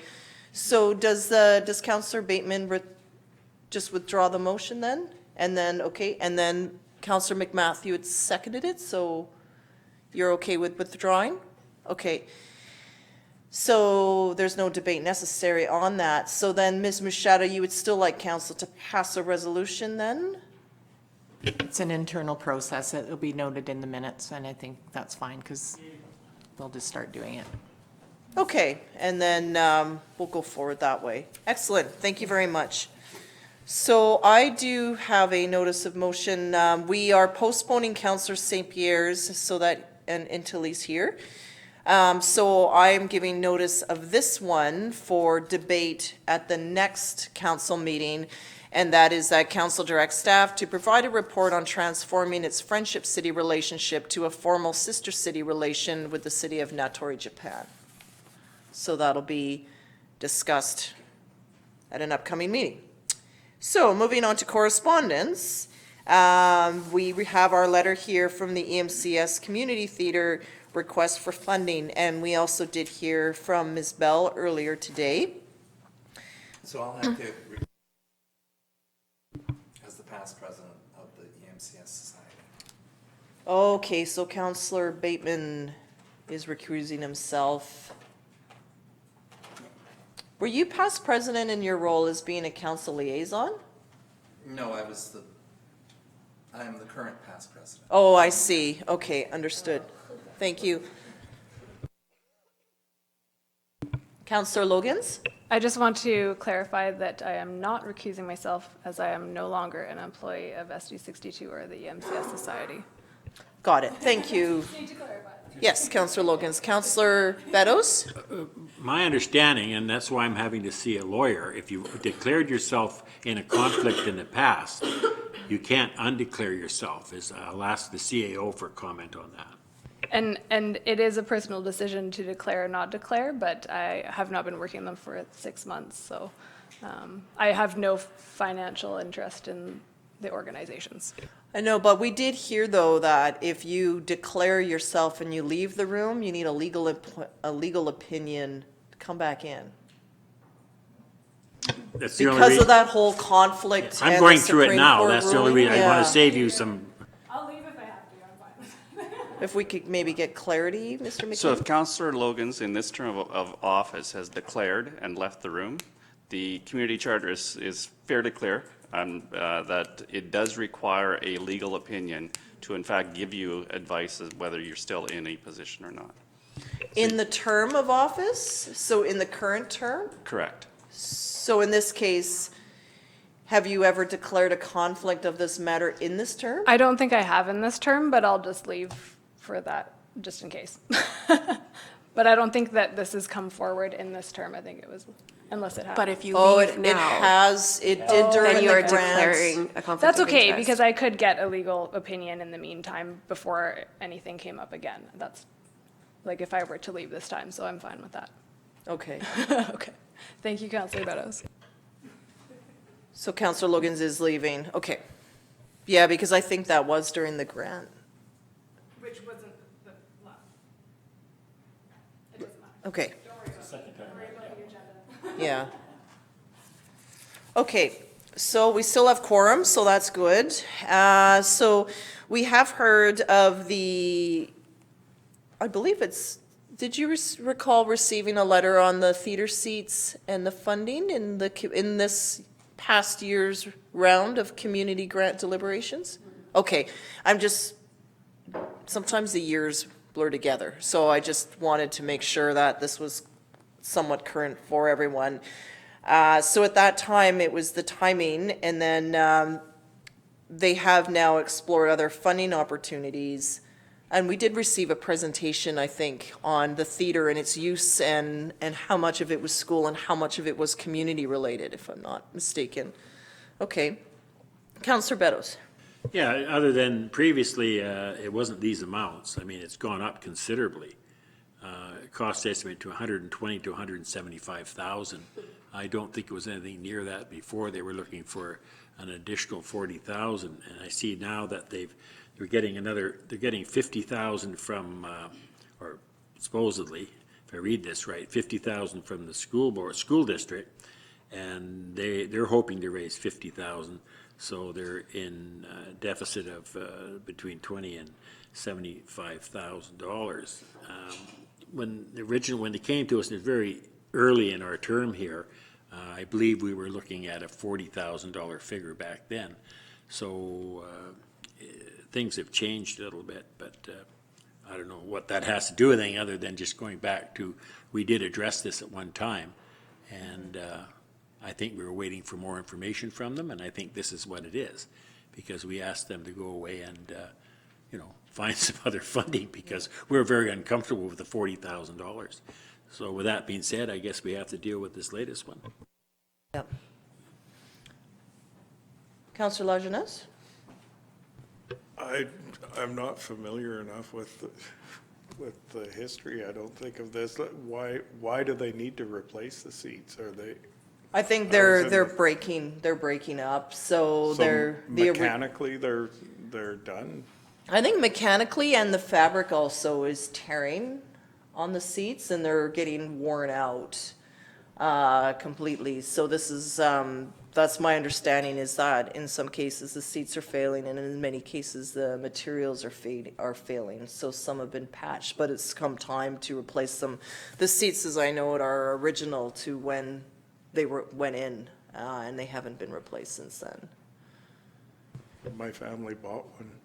Yeah, they still have the donation wall there, and then I remember during the grant process that they were looking to do those sorts of fundraisers, and would continue to do that as well. Councillor Beddoes? Again, just going back from memory, I believe at the time that there had 7 that they actually had to physically remove because they were dangerous. And then a lot of the others were split and doing things. So it almost, I'd like to see them give us a little bit more information on it rather than a letter. Because I think what we're sitting with now is we're coming up to the budget. And if we are to give them anything, we better have a clear picture of what their needs are and what we're willing to spend too, because we have limited finance because it all goes to the taxpayer. So I don't really have enough information here to vote on anything tonight, to tell you the truth. I'd like to get some more information from them as to where it all sits. I mean, we have a letter, but again, to bring you up to speed, because you weren't here for the first part of it, and I'm sure you'd like to be informed, would it be worthwhile for us to ask them to come back and tell us about their fundraising and what the difference was between then and now? Or I'm just throwing that out there because I'm not sure, but Yeah, I would like to have more information on it.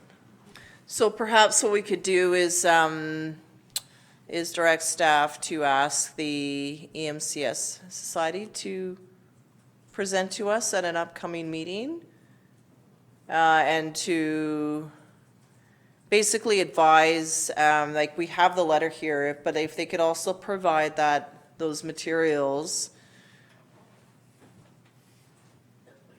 Councillor McMath.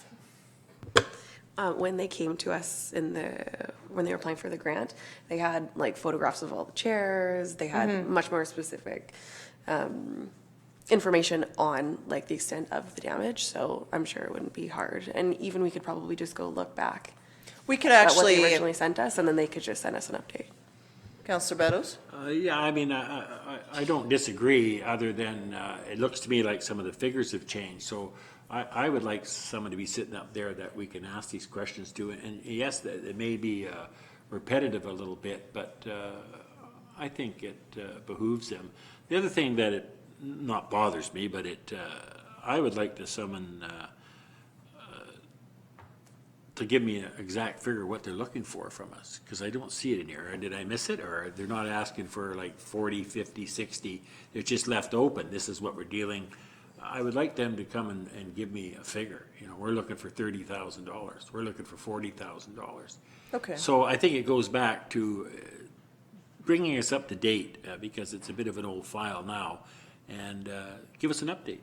So perhaps what we could do is, if we could have our staff sort of dig out that grant, those materials from that meeting, and then, so there's sort of twofold here, is to bring out those materials and ask staff to connect with the EMCS to say, okay, can you, if you were to present these now, what would you update on them, basically?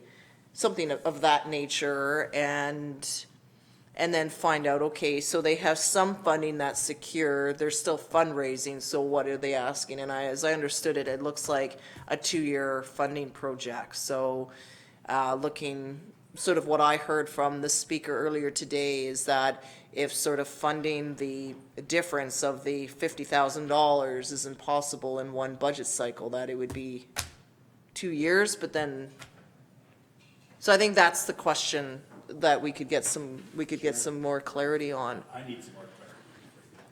Okay.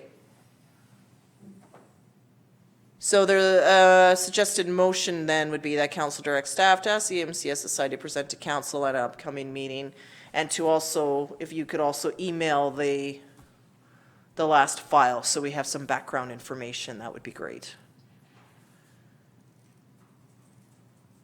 What do you think of that?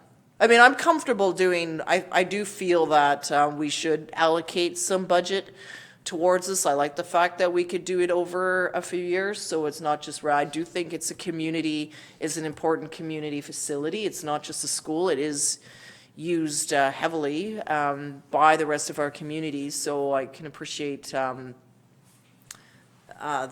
we allocate some funding towards it, so. This might take on it, but we can get more information. Councillor Beddoes? I'm happy with that motion. Okay. So the full motion then is that council directs staff to ask the EMCS Society to present to council at an upcoming meeting and to provide council with previous correspondence from the EMCS Society regarding the replacement of theatre seats. So moved by Councillor Beddoes, seconded by Councillor Lajeunesse. Anything further from members of council? Seeing none, all those in favor? Opposed? It's carried unanimously. Great. So if we can have the councillors returned.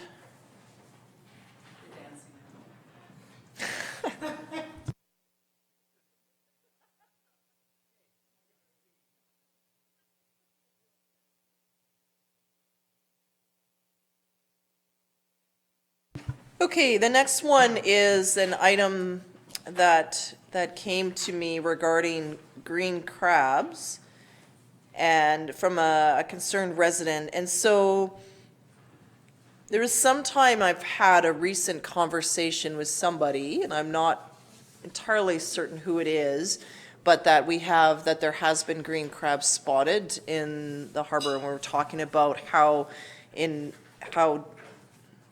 quickly they can spread and take over an ecosystem. So when I saw this here, I thought that it was something that was noted to bring forward. And then also with our conversation Councillor McMath, you shared some of your correspondence that you had with DFO about the hours and the signage on the boardwalk and measuring and the like. And then personally, when I've gone down to the boardwalk, I've been somewhat appalled by some of the behavior that I've seen there. But I can't patrol the boardwalk all the time. But in some cases, it's the handling of the crabs. So it's great that we have an area where residents and visitors can crab and catch something. But sometimes it's just the inhumane lack of respect. So undersized crabs are caught or they're female, and then I've seen people like, let's throw them back in the ocean as hard as we can, or we'll kick them off the boardwalk, or there's ones that may be missing legs that are almost tortured by people, and it makes me ill. So we always throw the female crabs back, but if you treat them like that, they may get injured on the way down. Like, you're defeating the purpose in handling them that way, and then it's just awful. It's to the point now sometimes where I just can't go down there to see what we're seeing. And then with this here, so I mean, in part, it is a DFO matter, but it's also our amenity. And so in this case, what was being asked here was a bit about how to do this, but how to kill them off. My concern there is that there could be mistakes easily made with some creatures, and then some more disturbing behavior occur. And then, like, I've seen even our residents argue, well, are you from Souk? Yeah, I'm from Souk. And then, well, I've been in Souk long, and now it's this big battle, and none of you are treating these animals in a humane. So part of me is like, well, neither of you are behaving in a way that is respectful to these creatures. I think you should all get up and leave. But, you know, again, I can't stand there and patrol the boardwalk, though I did kind of interfere once in an argument. Yeah, and it's like, oh, it was, yeah. Councillor Bateman. Just to let you know, I talked to an RCMP constable, and he goes down there. And he does check that people have the license. Yep. And he checks on the regulations, so that's really nice to hear. And he did it on his own volition to do that. So maybe if we just ask the Mounties to occasionally go down there, it's a long hike down for the poor guys with those big gun belts. Just to be a presence, because it's amazing, just the fact that they think that a police officer may be walking down there occasionally does promote better behavior. So I don't know, when we ever see a staff sergeant here again, we bring that up to him to put that in possibly in his patrol. As for this green crab thing, I think this is a DFO matter. It's not a matter for the city council. So I would hope that the DFO would be putting signage up about invasive crab species, and hopefully not smashed into bits, but maybe that's their answer. I don't know. Yeah, have we had the signage replaced? Has it been replaced down there? Do we know? Your Worship, we have been working with DFO and with Councillor McMath to get new signage. So we've ordered that, and it should be here any day for installation, along with some measuring devices. And I do know that bylaw enforcement does make regular trips down there, since you brought that to our attention a few weeks ago, trying to educate people on humane reason or ways to return animals to the water. And try to encourage that good behavior down there. Yeah, no, thank you very much for that. That's good news. Councillor Bateman? Yeah, and I was down there the Oh, other. sorry, Councillor McMath. Sorry, Councillor McMath. So I have spoken with DFO about the green crab, and one of their hesitations to encouraging members of the public who are crabbing legally, they're not fully on board with those people who catch green crab to take them or end them, so to speak, because of the possibility of misidentifying them as another type of crab. So that's why they are not looking at that as a solution right now. There are lots of other community groups, so recreational fishing. I know the Sauk Nation has taken an interest in this as well, because they've seen the effects in the harbors in the area. When I did my ride-along with the RCMP, I brought this topic up as well. They are stretched with their own workload, but they do go down when they can, or if it gets called in. The trick with all of these groups is that when generally speaking, the most aggressive poaching happens not during business hours. Yeah. So that's why these signs came up as just sort of the first step in showing that no one is allowed in the parks from between sunset and sunrise. So it's the first step, so it's a visual warning so that the public is educated and they know. And so then anyone that then proceeds to go into that park after those hours, someone who sees it can call it in.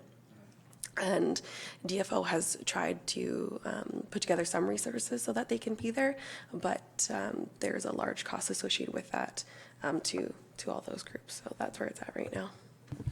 I think it's just ongoing, and as we look at replacing signage, or even through, as we're working with the schools and getting our young people more connected to the marine environment, is we have an opportunity just to educate a bit, and then directing who they should call when they see X. But I think when we do work, as we continue to build on our relationship with the Sauk Nation, I think as they're on the water the most, that would be the best place to start with identifying and eliminating the invasive species. So anyway, I just wanted to raise this because it just sort of kept in with some of our earlier discussions that we had.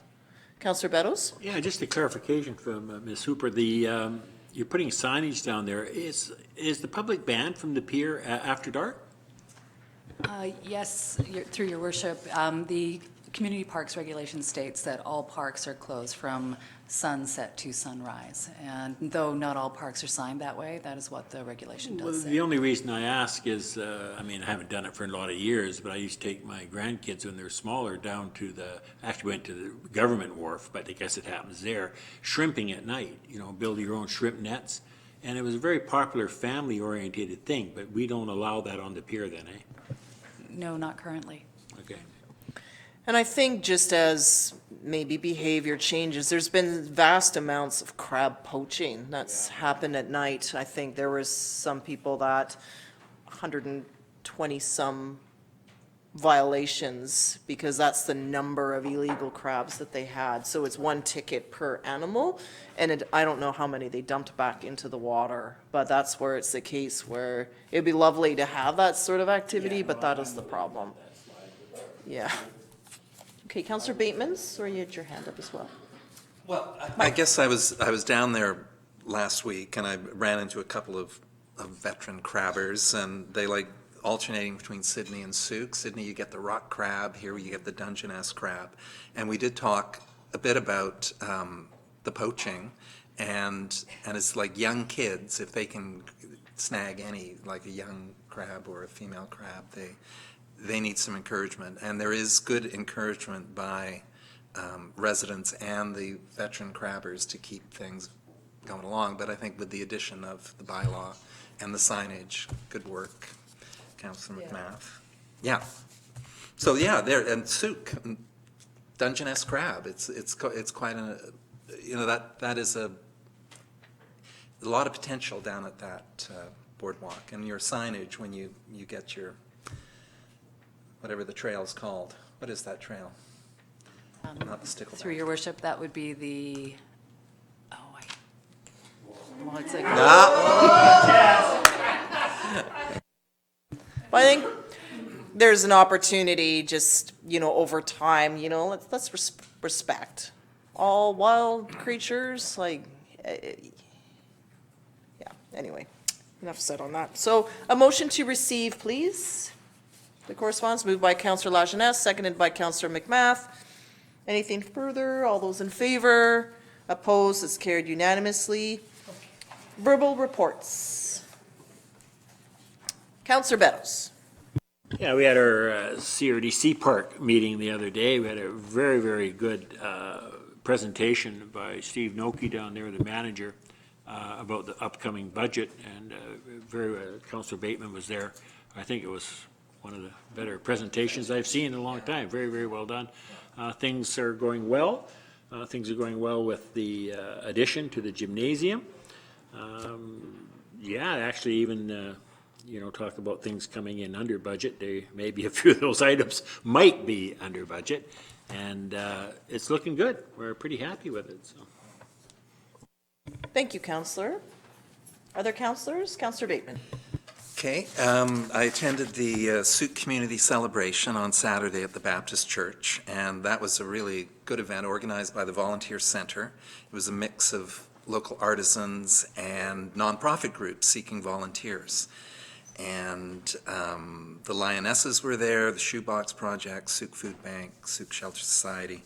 I did have a long chat with Citizens on Patrol, or COPS, as they call themselves, a band of volunteers who patrol the Souk region, and they're running out of public funds, and I think they would like to see a line item in our budget, quite a modest amount, to just ensure that their volunteers, there's at least 20 of them, get their mileage covered, or gas, or some basics.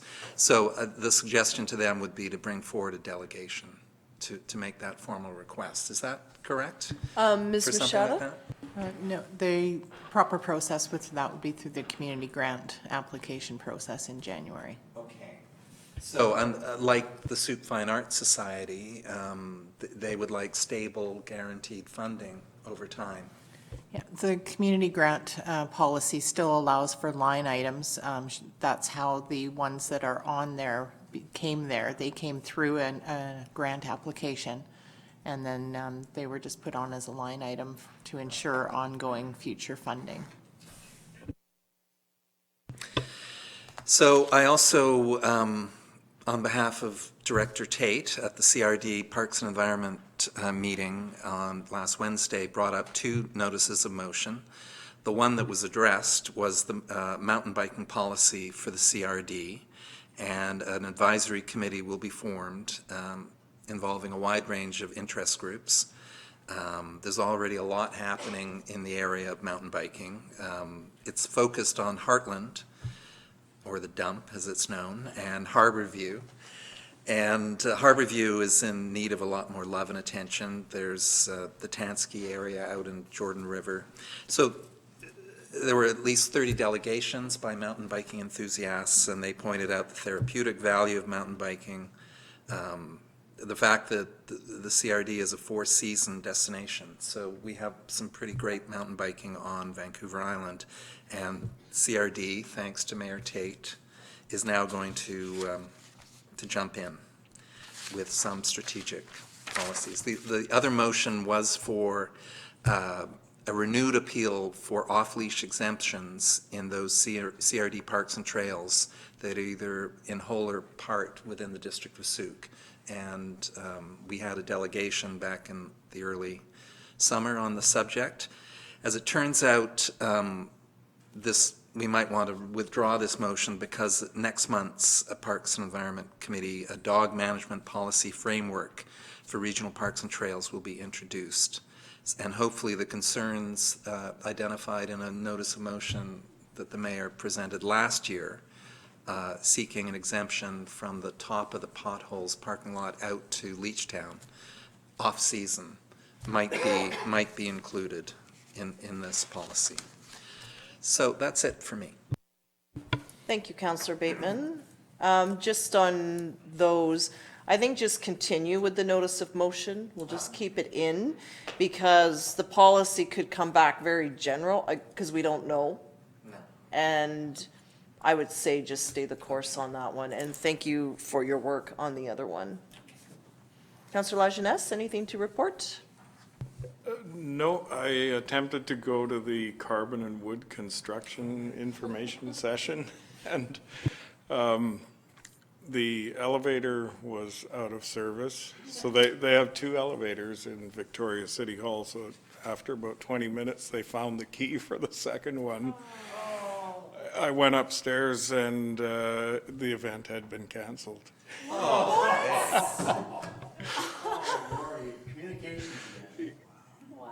Yeah, so I did RSVP. I hit the button on the invitation, and it went away. So I don't know if I actually RSVP'd, but it would have been nice to get a notification that it had been canceled. Did you? have a nice lunch, though. Guess that's something. Thank you, Councillor Lajeunesse, for attempting that. Anything to report, Councillor Loggins? Councillor McMath? So just for myself, I thank you for covering, Councillor Bateman. I was on a very short vacation, but while I was there, you always have time to reflect a little bit, and just expressing gratitude to everyone here and our staff as well. I think next year is going to be very busy here in Souk. There's tremendous investment coming into our community. So the Highway 14 construction, the medical clinic with its expansion, C Park is concluding its work. The library will break ground. The Drennan and CRD housing project will be digging. The CRD is replacing Todd Creek Trestle. It's $1 million or so. We're waiting for the outcome of our grant application for the multi-sport lacrosse box of just over $1 million. So when you start to add up, like this is in the, we're hitting like significant $90 million of investment that is finally flowing into our community on many needed projects. So it just really appreciate everyone's consistency and steadfastness and just moving along with these projects. I know some of these, like the library, has been in the works for a long time, but it was this council and Councillor Bateman and our new staff sort of bringing pieces together to get it rolling forward. Councillor Beddoes seeing through the whole C Park expansion, and then once that concludes, of course, C Park will then turn its attention to what are the other priorities going forward, which is all wonderful for us. So there's some things just take a while, but then they sort of all happen. And when you think of it, like next year, a lot of things are going to be happening, which will make this place very busy. I expect that with all of this, there's going to be a lot of, there can be complaints, traffic and congestion and the like, and the noise and bustle of construction, but there will be a lot of people employed and working actively in this community. And then it's also rewarding. So there's a bit of a spotlight that will be coming on Souk, because that's where I'm hoping that we can celebrate these events as they happen, and then, and use that to leverage to draw in. We're not done yet, okay? Like we need the next section of highway, we need the next section of trail, we need this, this is just methodically moving on. And of course, our strategic plan outlines that. But I think once you have these things, it just gives you that nice forward momentum that we need. And I'm really excited about it. So that is just fantastic. And I know that I've missed some in this, and of course there's the private investment that's happening like right now with Evergreen expansion, and then other development that's going to come in, and so it's just going to continue. So a few other side notes. Last week I might have shared, or maybe I didn't, I met with the mayor of Natori. So he was here on a Canadian delegation. Natori is our friendship city, and our exchange students go back and forth, Journey Middle School, and their students come over and visit. And both sides have found it to be a very rewarding opportunity. I always like to encourage young people to travel and to see other parts of the world and to have that perspective and to learn about other cultures. So it's really exciting. And of course, Natori was also devastated by the tsunami of a number of years ago, and there were whole sections of the city that were completely destroyed, and in that whole area I think around 18,000 people perished. And so part of why the mayor came here was that it was Canada did invest in Natori and rebuilt a library as well as a community center there, and now Japan holds the World Rugby tournaments. You might have seen some of those. And again, there was an area that was hit quite hard by a typhoon, and the Canadian team ended up staying on to help and the residents there. So they are putting together a proposal for the Olympics, whereby they do hope to do sports promotion with the Canadian cycling team for both the Olympics and the Paralympics. and they're hoping to host some of the events. And a lot of this is a thank you from their community to Canada for supporting the reconstruction, and I think that just went a long way. So there's a lot of pictures in here that, you know, we can celebrate, but you can just see their students are doing drawings and holding Canadian flags and doing a lot of celebration there. So it was quite wonderful, and then just everywhere we go, it's all like, thank you, Canada, and the Canadian flag. So, you know, it's a very proud moment. And then, of course, they were aware of our city and our youth at the time, our municipality and our youth fundraising to support the restoration efforts. So it's a really big deal. And interestingly, I actually lived in this area in the early 90s when I lived in Japan. So, you know, it's quite close to home.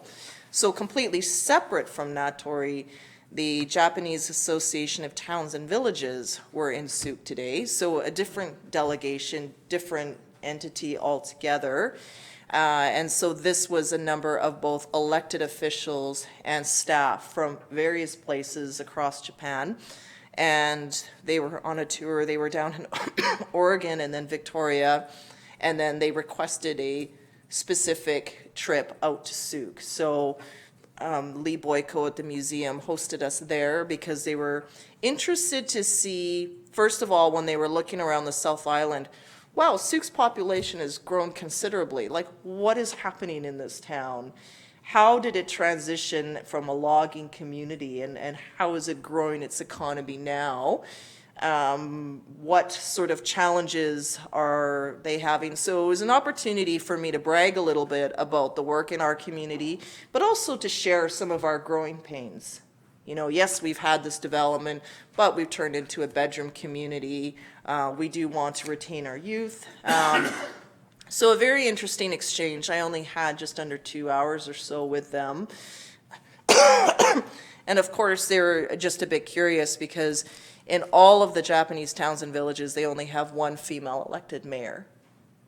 And so they were quite fascinated by the fact that, you know, so they were asking, like, are you well paid? I'm like, well, not really. So, and the fact that we have 2 other younger women that serve, so that they found to be quite interesting. And then also they asked for some advice. I talked a bit about our advocacy efforts that we're doing as municipality, UBCM is doing, as well as the FCM, and how they all work together.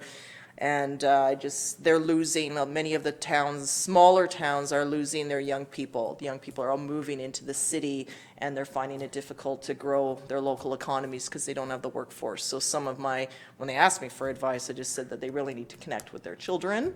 Ms. Temple and I are actively go out and meet with the young people in our schools, and that they should also have more women elected. So we'll see how that goes. But it was exciting that to have this opportunity and just sort of back to back, week to week. The last piece I want to share with you is what's something that is going to be coming up on Facebook very soon that I've sort of gotten myself involved in. So when you see it, it's like, okay, this isn't made up. So you know that I use the hashtag #ChooseSouk a lot when I post things about Souk. So Roseanne Day had approached me with the idea of a bit of a contest in terms of how to encourage locals to shop more locally through the month of November. So we're putting together a bit of a contest where you would take a selfie of yourself in front of a business and you'd be entered into winning prizes. And you all know how much I love being videotaped, which I don't.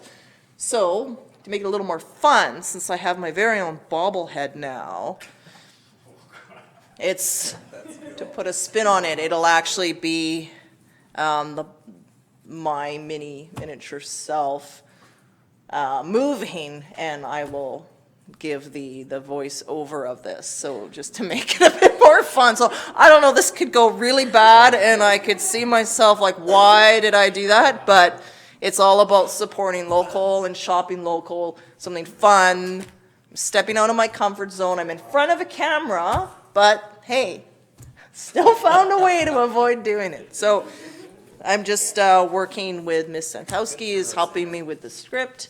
Roseanne Day came up with the idea, the chamber's supporting it, as well as others, so I'll finish off my part. I couldn't do the recording because I've been coughing so much, so hopefully tomorrow will be a better day, and then that'll be that. So on another note, Wednesday, I'm off to Vancouver for Access to Justice. I sit on a council about improving legal access. It's been a big focus for family law with some elements of criminal law, so that's Wednesday, and then I have full media training on Friday, so hopefully that will lead to something positive. Councillor Beddoes. I had a quick question for you and Councillor Bateman. The library, is it still the original plans? It hasn't changed? Is there any changes on that plan? As far as I know, they haven't. They've made from the first original design concept, they came back and it was a bit scaled down. Some elements, because of the budget, had changed, but from what I understand, has not changed since then. Like, it is how we know it. I think one major change will be the number of parking spaces. There were going to be 59, and I think they're now cut that in half. 44. I should not quote numbers. Britt, I did not quote a number there. But there have been some modest changes, and we now have the long-term lease has been agreed to, and I think they've signed off on that. Maybe not, but almost. And the development permit process continues, and they continue to work the fine edges of this agreement, but it's getting. Thank you. I just asked one little thing. Sorry. That's okay. I should say I was just moving along. My concern is I heard some comments earlier on, and I didn't know whether they shrunk it down for how big it is. It was getting smaller. And my worry is that as we go through the process, you get smaller and smaller, and we're left with a one-story one again. But I don't think it's stretched that far. I just wondered if there was any major on it. It doesn't seem to be major, right? No, like the budget amount remains the same. Solid, I think it's just that the price of construction has just escalated so much that that's where they've had to trim stuff down to make it fit the requisition that's in place. And then, and this is the case where, order of operations, like the due diligence part was so important. So now we've learned that with the rest of Lot A, go through the due diligence. And I think if the library had followed that process, or if council had done that then, it probably would have been, some construction would already be underway, but no. But anyway, we're at, right? So it's happening. And, we've done our part, so it's in the hands of our capable staff. Yeah. Okay, thanks. Yeah, exciting. Okay, so that is it for myself. So you'll see that out soon. And more, and that's just getting back to Japan. That's sort of what inspired me to look at the relationship. This also came through the principal of Journey Middle School. She provided me with a signed copy of what was agreed to by Ed McGregor and the mayor back in the day. And so I just look forward to hearing more about that. But just with the strong interest in our community, I think, it's been really cool to actually host in. So today we were at the museum and they're on this big bus and the driver didn't quite know where we were. So I got a ride on the bus so I could point out some of our features of our community, and then it sort of blocked our whole driveway and then I get off the bus, right? It was kind of funny, but anyway. It's like, no, strange arrival. And then, that's going to be interesting. Yes. How many people have one of those? I can just see some of the comments now. Yeah, so can I, but you don't read the comments. Right. And then just coming back from California, just how grateful I am for the traffic here, because it's 10 lanes of freeways and on-ramps, and it's just crazy moving from one side to the next. An area that I did go for part of the day is under full evacuation. 200,000 people now are having to leave, including past Governor Schwarzenegger, who lives in this area. There was a school that had to, private school, boarding school, that everyone in the middle of the night had to run out of. And areas, as we were driving around, my friend had shared that, yeah, like the fires burned here 5 years ago, but it's so dry, nothing can grow back. Like, it's just brown. It's like going through the desert. And in the La Brea area where she lives, because it's so dry, there's been orders now where you have to remove your lawn and replace it with either rocks or drought-resistant, anything that doesn't need water in order, unless you're growing some food items. Because it's just dry there. It was 30 degrees and dry when we were there. So, you know, and then when I asked my friends, they're like, no, it's climate change. It's totally happening, even if everyone in power there doesn't believe that. But even my friend that works for a design company are now having to scale down. Like, we talk about our construction prices, and a lot of it has to do with tariffs coming on in the US, making everything more expensive. Even American companies with small details are now looking at how to modify the designs to remove the metal elements, because the cost now is becoming a bit prohibitive for them in that market. And yeah, so fascinating. Anyway, I'll stop talking so we can go home. So on that note, that brings us to the end of tonight, and I'll look for a motion to adjourn, please. Moved by Councillor McMath, seconded by Councillor Beddoes. Any discussion? All those in favor? Opposed is carried unanimously. And thank you very much for staying with us tonight, members of the public. Member of the public and media.